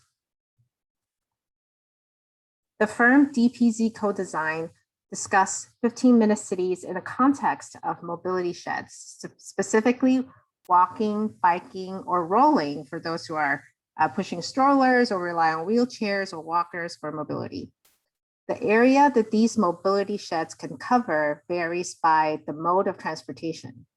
In here, transit is an essential service that should be fulfilled within a 15-minute walk shed or bike shed, but not define the 15-minute city scale. Next. Other communities have adapted this concept into different contexts. In Melbourne, Australia, Plan Melbourne's 20-minute neighborhoods is all about living locally, giving people the ability to meet most of their daily needs within a 20-minute walk from home with access to safe cycling and local public transport options. The model is based on research showing that 20 minutes is the maximum time people are willing to walk to access daily needs locally. This represents a half-mile walk from home to a destination and back again. In Portland, the term complete neighborhood refers to a neighborhood where one has safe and convenient access to the goods and services needed in daily life. This includes a variety of housing options, grocery stores, and other commercial services, quality public schools, public open spaces, and recreational facilities, affordable active transportation options, and civic amenities. An important element of a complete neighborhood is that it is built at a walkable and bikeable scale and meets the needs of people of all ages and abilities. Next. However, there are several caveats to consider in a 15 or 20-minute or complete neighborhood. For more suburbanized and rural communities, the creation of a complete neighborhood may not be an achievable reality. In these communities, some walkable and bikeable neighborhoods may not have the development capacity to accommodate essential businesses and amenities, or lack the residential density to support frequent transit service for small businesses. Further, neighborhoods that appear to be complete are often the most highly desirable neighborhoods, and therefore unaffordable to low-income households. Without a significant affordable housing stock in these neighborhoods, the opportunities they offer may only remain within reach for those who can afford to live in them. Next.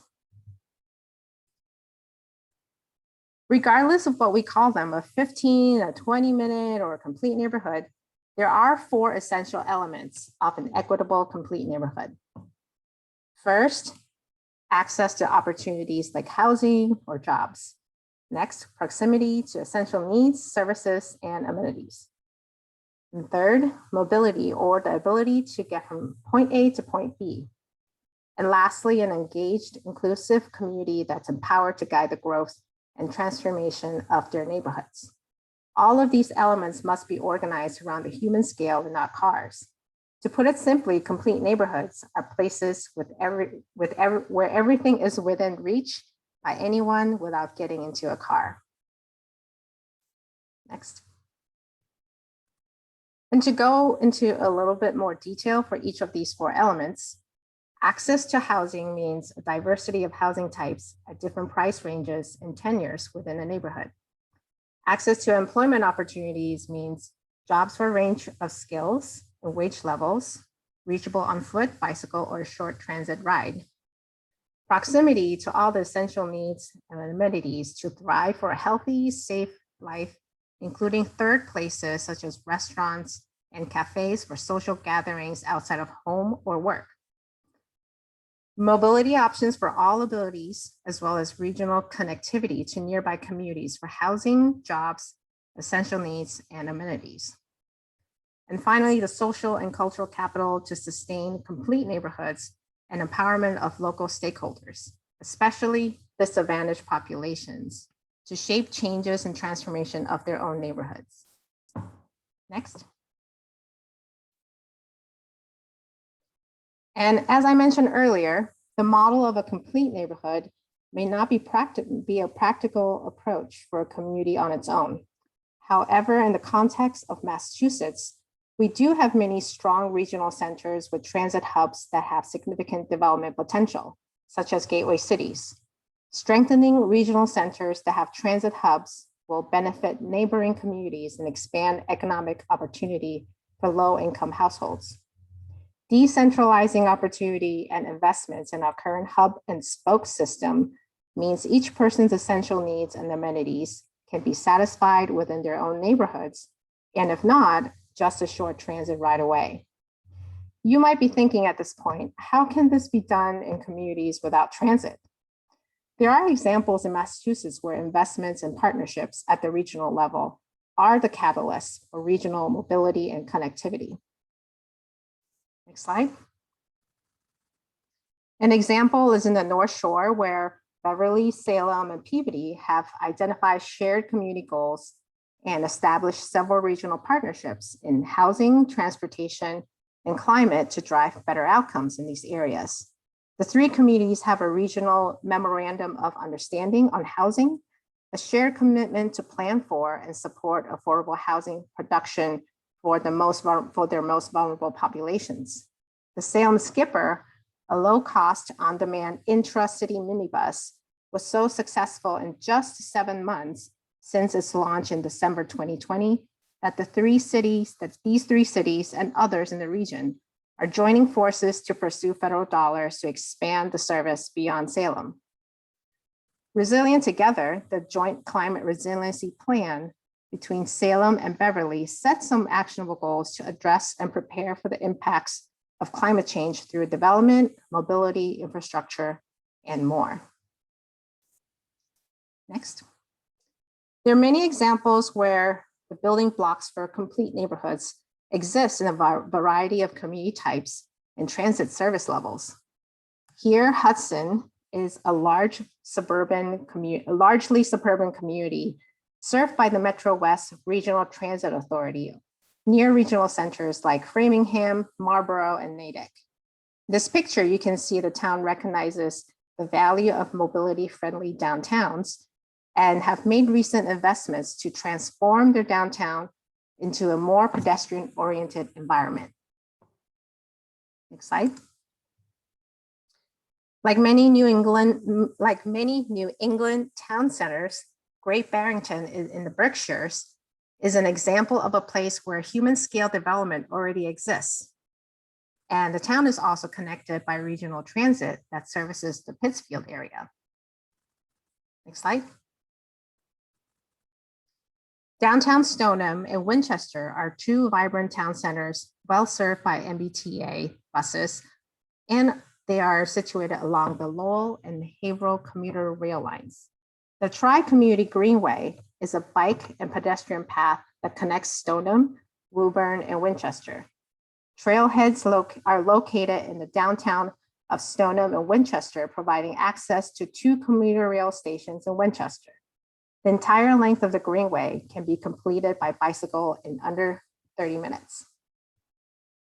Next slide. And lastly, an example of reclaiming space for multiple purposes is in Norwood, where Central Street in front of the Norwood Theater has been transformed into a pedestrian-only space during weekends last summer. To create more outdoor activity space, the town felt that Central Street was the obvious choice to host weekends on Central due to the strip's proximity to a number of businesses, nearby parking, and public transit. The space complements nearby amenities and costs no traffic disruptions. Other locations would require substantial investment and disruption and would not have the same level of accessibility. Since opening, community feedback has been positive, and businesses have reported increase in takeout as well as foot traffic from the number of people coming down just to check it out. A silver lining from the pandemic, A silver lining from the pandemic is that many communities have created these types of human-centric spaces by reclaiming streets out of necessity. But as we emerge from the pandemic, it's hard to imagine returning these spaces permanently to only moving and storing cars. The examples I've highlighted in the past few slides show that the building blocks for complete neighborhoods exist in different community types that have different levels of transit service. As we move beyond the pandemic, how should we advocate for land use changes that will help our neighborhoods or regions evolve more into places with everything for everyone without getting into a car? Next. And I'm going to try and convince you why we need to support more complete neighborhoods. Next. As planners and practitioners in our field, we recognize the three big crises facing us today: housing, climate change, and transportation. Complete neighborhoods hold the promise of tackling all of these big issues simultaneously in a systems approach. However, we realize that the implementation of complete neighborhoods may be achievable in some communities more than others, but the concept is still useful in conveying planning and development goals to your stakeholders. Next. Another big issue that we must prioritize is the issue of equity. Diversity, equity, and inclusion can no longer be treated as an afterthought in our work. Next. And we know this because the data on the disparate impact of the pandemic on different populations cannot be more clear. Here, you can see the mortality rate for COVID-19 for Black people is much higher than white people. Next. And further, lower income and communities of color are more likely to have higher rates of unemployment. Next. Similarly, these communities are more likely to have larger shares of frontline workers. For them, remote work is simply not possible, and therefore they have a higher risk of contracting or dying of COVID-19. Next. This is shown even more clearly on transit ridership data on lines that serve lower income and communities of color, specifically the Blue Line and buses. Next. You can also see on this chart that there are also uneven impacts on financial security for communities of color. Rents in lower cost markets have increased during the pandemic, accelerating segregation in the housing market. Next. And lastly, the recession has nearly ended for higher wage workers, but not for low wage workers. With all that being said, how should communities plan for better outcomes post-COVID-19? Land use policy decisions can be centered on equity by ensuring disadvantaged populations are truly empowered in shaping and transforming their neighborhoods. Next, identify where racial disparities are widest for socioeconomic indicators in your community and prioritize your investments in those places to narrow these gaps. And lastly, efforts to minimize displacement should be done at the planning and community engagement phases and not wait until shovels are already in the ground. And with that, we would love to transition into a breakout discussion. Is your neighborhood complete? Next slide. Katie, before you move on, let's go to the next slide. So the pandemic has really narrowed our footprint over the past year. We've been all holed up in our homes, and it has compelled many of us, at least for me, to explore our own neighborhoods more than before. And using this as a guide, discuss with your group members whether your neighborhood is complete and explore reasons why that may or may not be the case. And one of the questions will urge you to think about what Dr. Corley said earlier. If you think about whether your neighborhood is complete or not, ask yourself whether that is true to you or true to everyone in your neighborhood. It's more of a question geared towards thinking about equity, that neighborhoods, you might have all the opportunity and access in your neighborhood, but it may not be the case for others. So you will have about 20 minutes before we return and report back. Katie, if you want to bring down the screen.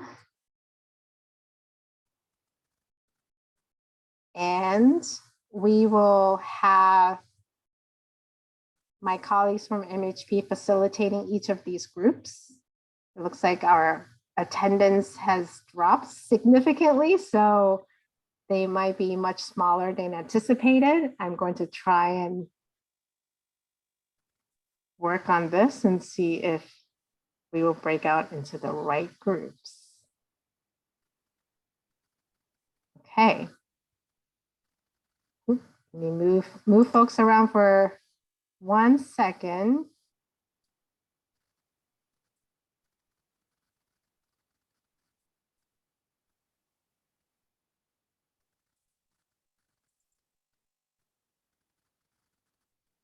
All right, off you go.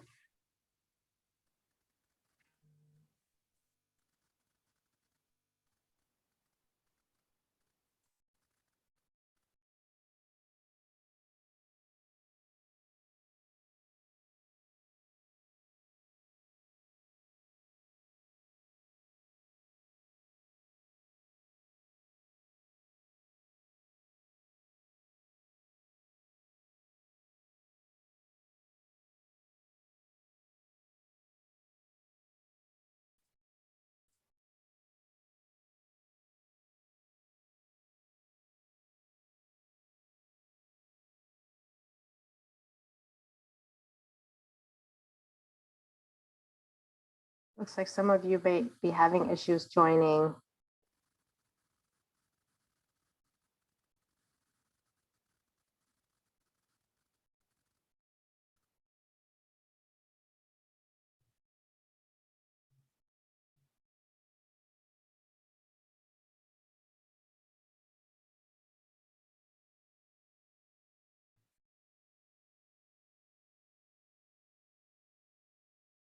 feel free to send me a chat if you're having issues joining, and I will assign you to a room.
Do you want to close the rooms?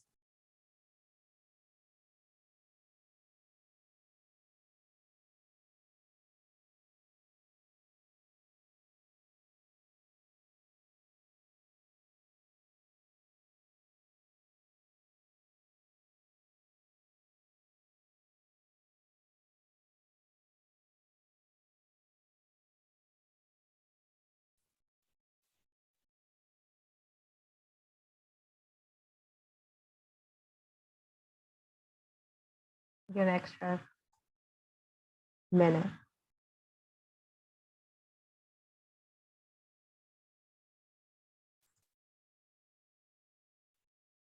Welcome back, everybody.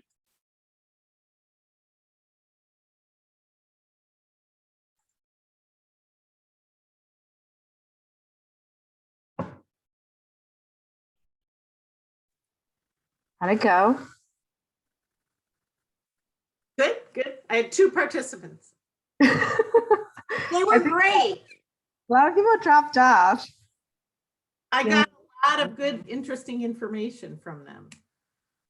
Yeah, and I had one participant, Maureen Fitzgerald, and she's going to report out for herself, not me speaking. Okay. On her behalf. All right, everyone's back.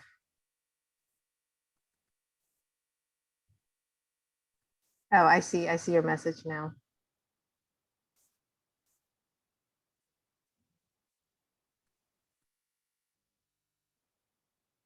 I'm not sure if this is all of us, but I'm going to jump right into it. I hope you enjoyed the breakout. I know at the final day of Housing Institute, we usually have a workshop or some exercises where you could just talk amongst yourselves. And we haven't given everyone much of an opportunity to network and mingle. So we hope you were able to get something out of that little group discussion. So before we wrap up the event, I'm going to go around and see if each group could report out. I'm going to call on Katie because she's right next to me on the screen. Oh, What's your group talk about? Miss Katie. Well, we had a very small group, representative from Dennis and from Air. Interestingly, you know, they quickly went to bigger issues, which is in Air, they actually have almost all the amenities you need for a complete town. There are services, daycare, transit, everything there, and which is remarkable because it's only 8,000 people. They had a history of industry there, but there is a major disconnect in that pretty much no one that lives there works there, and no one that works there lives there. So we talked a little bit about that as an issue, and you know, a lot to do with the price of housing, and those kind of issues. But for the people that do live there, aside from work, they have all the services that they need, you know, availably. And that's because it came up as an industrial hub. In Dennis, they have another issue, which is that they're working hard in their downtown, but they have 50% seasonal residents. So that's another obstacle to becoming. So those are 2 challenges, I think, that we recorded. So thank you. Thank you, Katie. Laura, can you go next?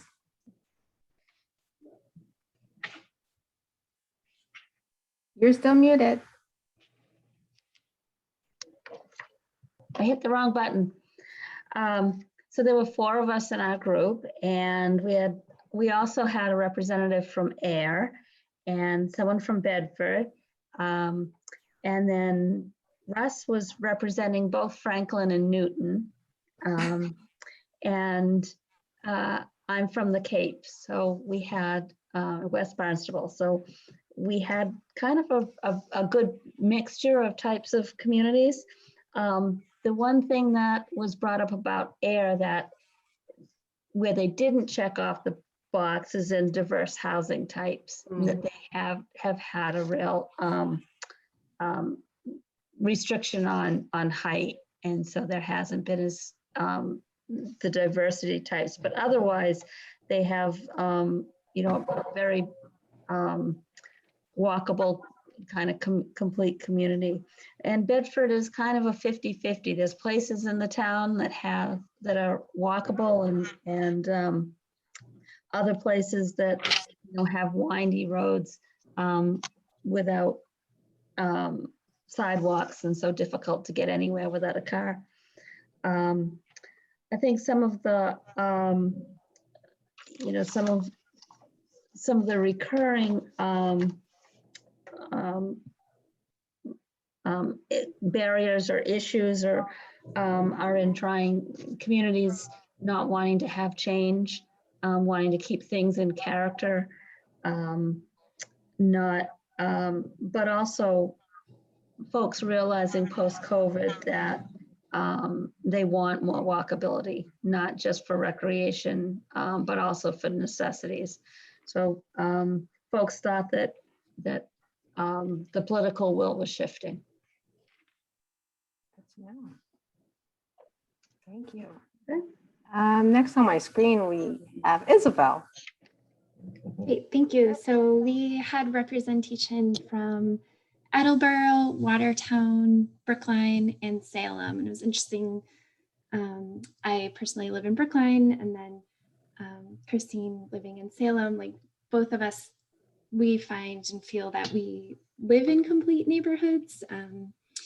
But Catherine raised a really great point of like just taking a step back and thinking like, sure, it's complete for me, and I say it's walkable. I can walk these places. And Callie raised a really great point too of like, as we feel comfortable and are able to walk maybe half a mile or a mile to get to where we want to go.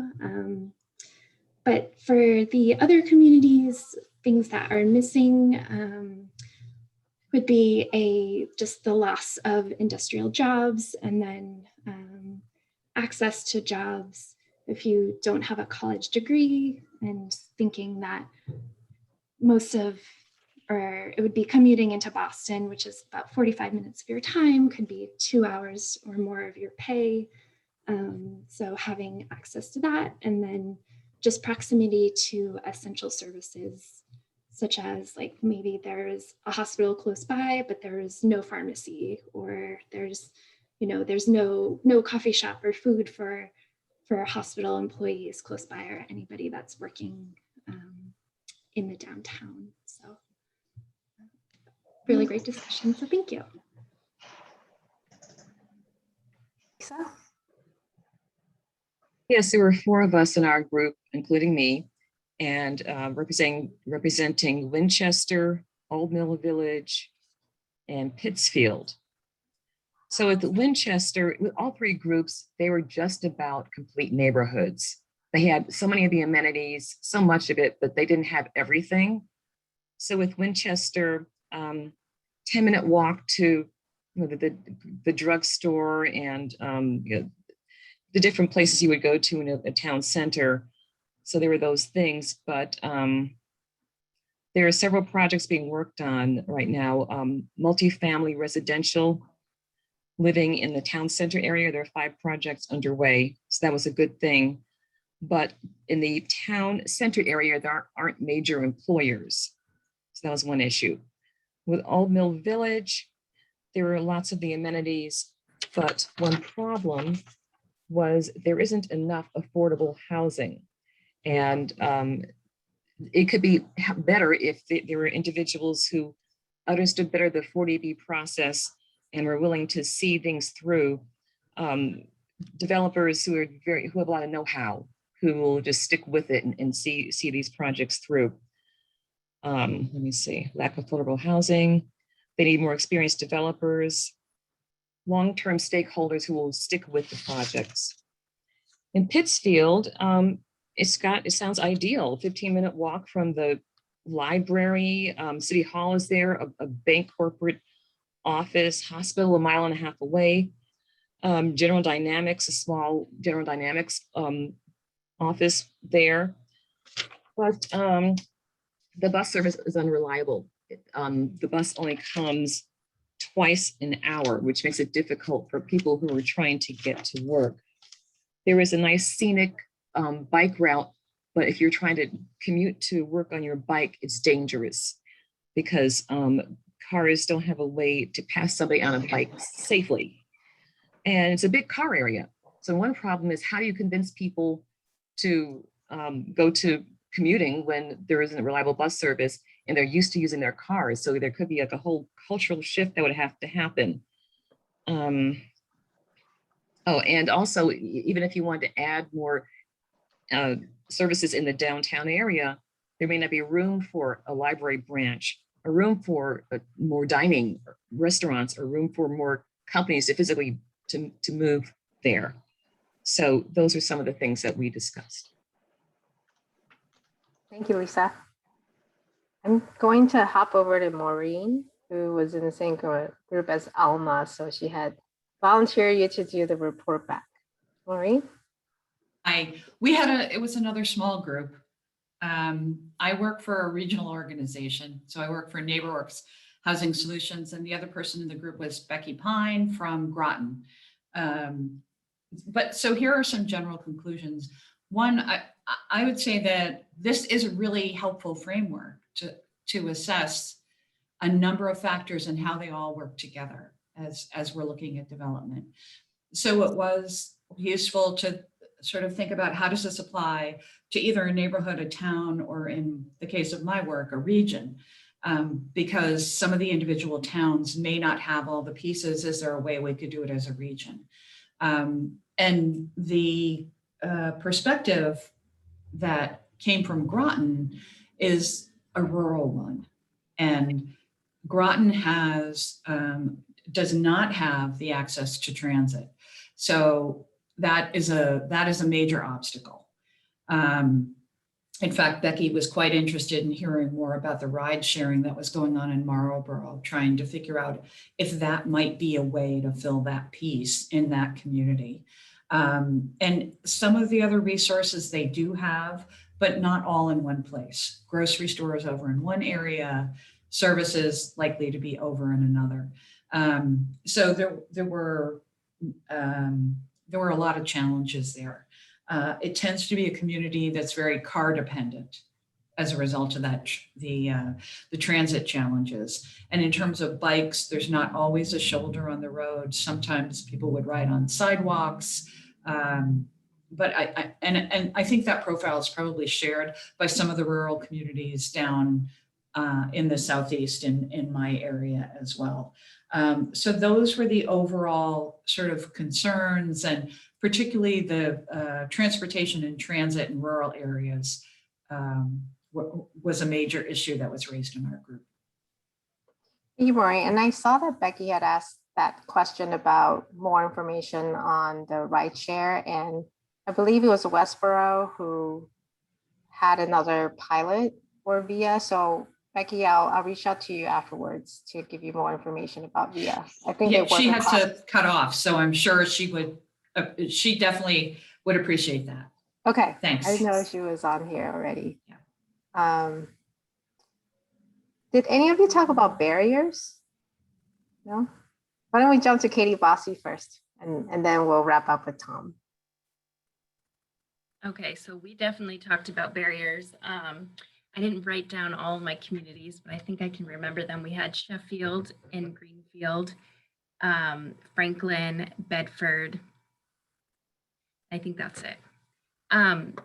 So speaking of barriers, well, just real quick, what's missing in this in the neighborhoods? I think our group touched upon pretty much everything on that chart. You had lack of engagement of stakeholders on needs, access to housing opportunities, lack of housing diversity, access to employment opportunities.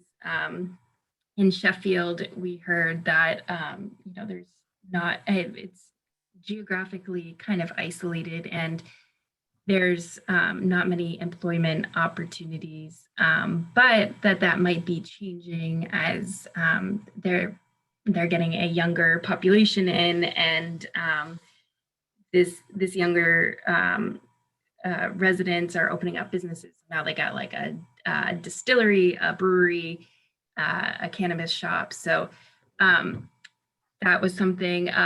Accessibility was an issue. Most of our communities, you had to drive to a grocery store. Some of the communities, Greenfield and Sheffield, you had to drive to another state for a lot of your errands. Vermont for Greenfield, Connecticut for Sheffield, and then transit options. Alyssa LaRose from Greenfield outlined it really well, that the challenges with transit are the costs, first the cost, and the areas surrounding Greenfield are really spread out, and that was another part. And then another missing component from neighborhoods was unsafe roads, roads that prioritize cars, and then there might be bike paths, but there's not a lot of connectivity. So there's bike paths, but leading to the bike paths is like very dangerous roads, so not great to use. So for barriers, so I talked about Sheffield, isolated geographically, but also a small population. One community mentioned that zoning boards are still focusing on separate uses. So some people that are elected to boards aren't having these conversations that we're having at housing institutes. So the possibility of trying to move towards a more complete neighborhood is not even being talked about. Barriers, restrictive zoning, smaller lot sizes are not allowed. And then Jim mentioned that political will was a barrier. And then, sorry, my light in my office. On the question of, do you think your neighbors agree with your assessment? We heard that, I believe in Bedford, there's a large senior community, and the more senior community is steeped in, elderly communities steeped in car culture, but they're the ones voting, they're the ones showing up for town meeting. And then the younger folks and families might not be as active in decision-making processes at the municipal level, but might be more open to it, but don't have that to moving towards more complete neighborhoods, but might not have that voice. And then another interesting point Alyssa from Greenfield brought up was there's these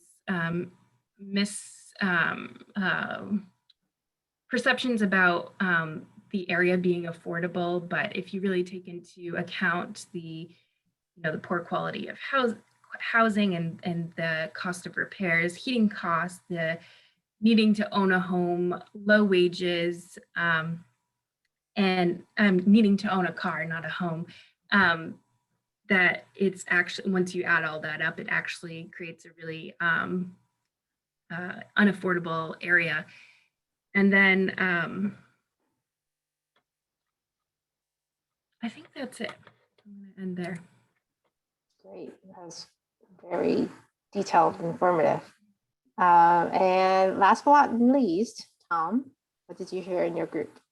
Yeah, we had a small group. We had representation from Groton and Newton, which was an interesting pair because we have Groton, which is a community that is really built around the car, right? It's relatively low density, doesn't have transit access. And we have Newton, which has a great skeleton of transit and mobility infrastructure to kind of build on in moving towards a complete neighborhood.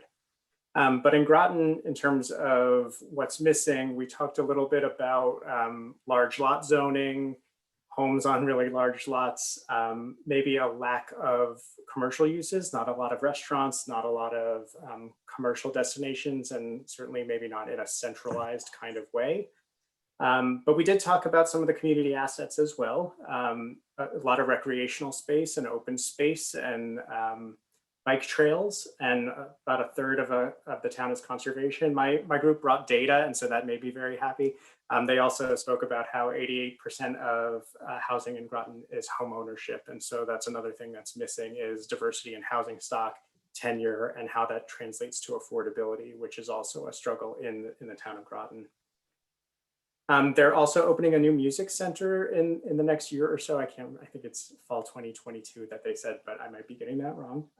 But that is both an opportunity and a challenge, right? Because it's going to bring people into the community for music shows because it's going to be a venue. There might be some concerns around parking and traffic, but it's also an opportunity to think about what other uses might be supported by having a destination like that. Could there be more restaurants, more bars, more things that people want to do in relation to go into that music center? In Newton, we talked about how there's good transit service. There's bus, there's commuter rail, there is Green Line. But one of the things that's a concern is that the MBTA made service cuts during the pandemic, and some fears around the reliability of continued service and a commitment to that service going forward, throwing a little bit of a wrench in terms of the plans for additional housing development and how that might be impacted by a lack of investment in transit.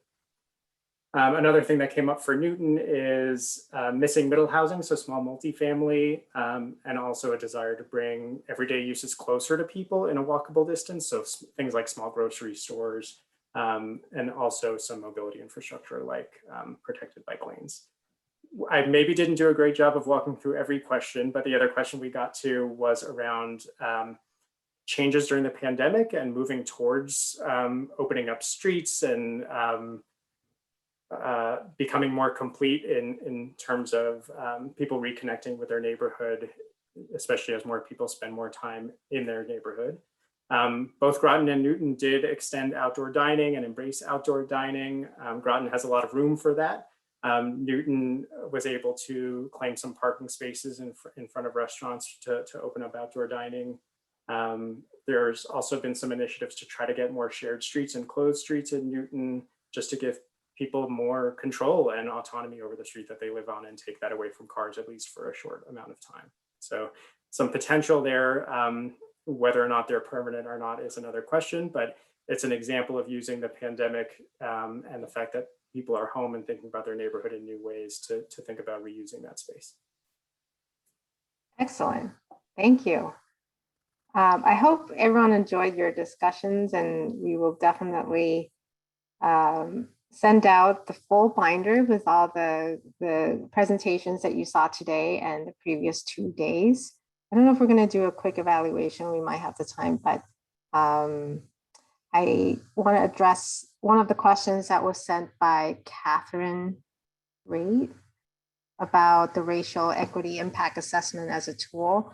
I've been relying on this model that the city of Seattle is using, so I'm happy to share that with you afterwards. And we hope that the work of MHP will continue to support the idea of complete neighborhood. We are invested in this type of community development, so hopefully you hear more from us about resources in this regard. For those of you who actually stay behind, you know that this might be a rumor generator, but we hope to have more information to share around this program and this idea of supporting complete neighborhoods. And with that, we are so glad you were able to join us. And if you have a couple of minutes, or even just 1 minute, please go to this link to tell us what you enjoy most about today's sessions. And we hope to see you next year in Devens around the same time. Please save the date, and we will see you then.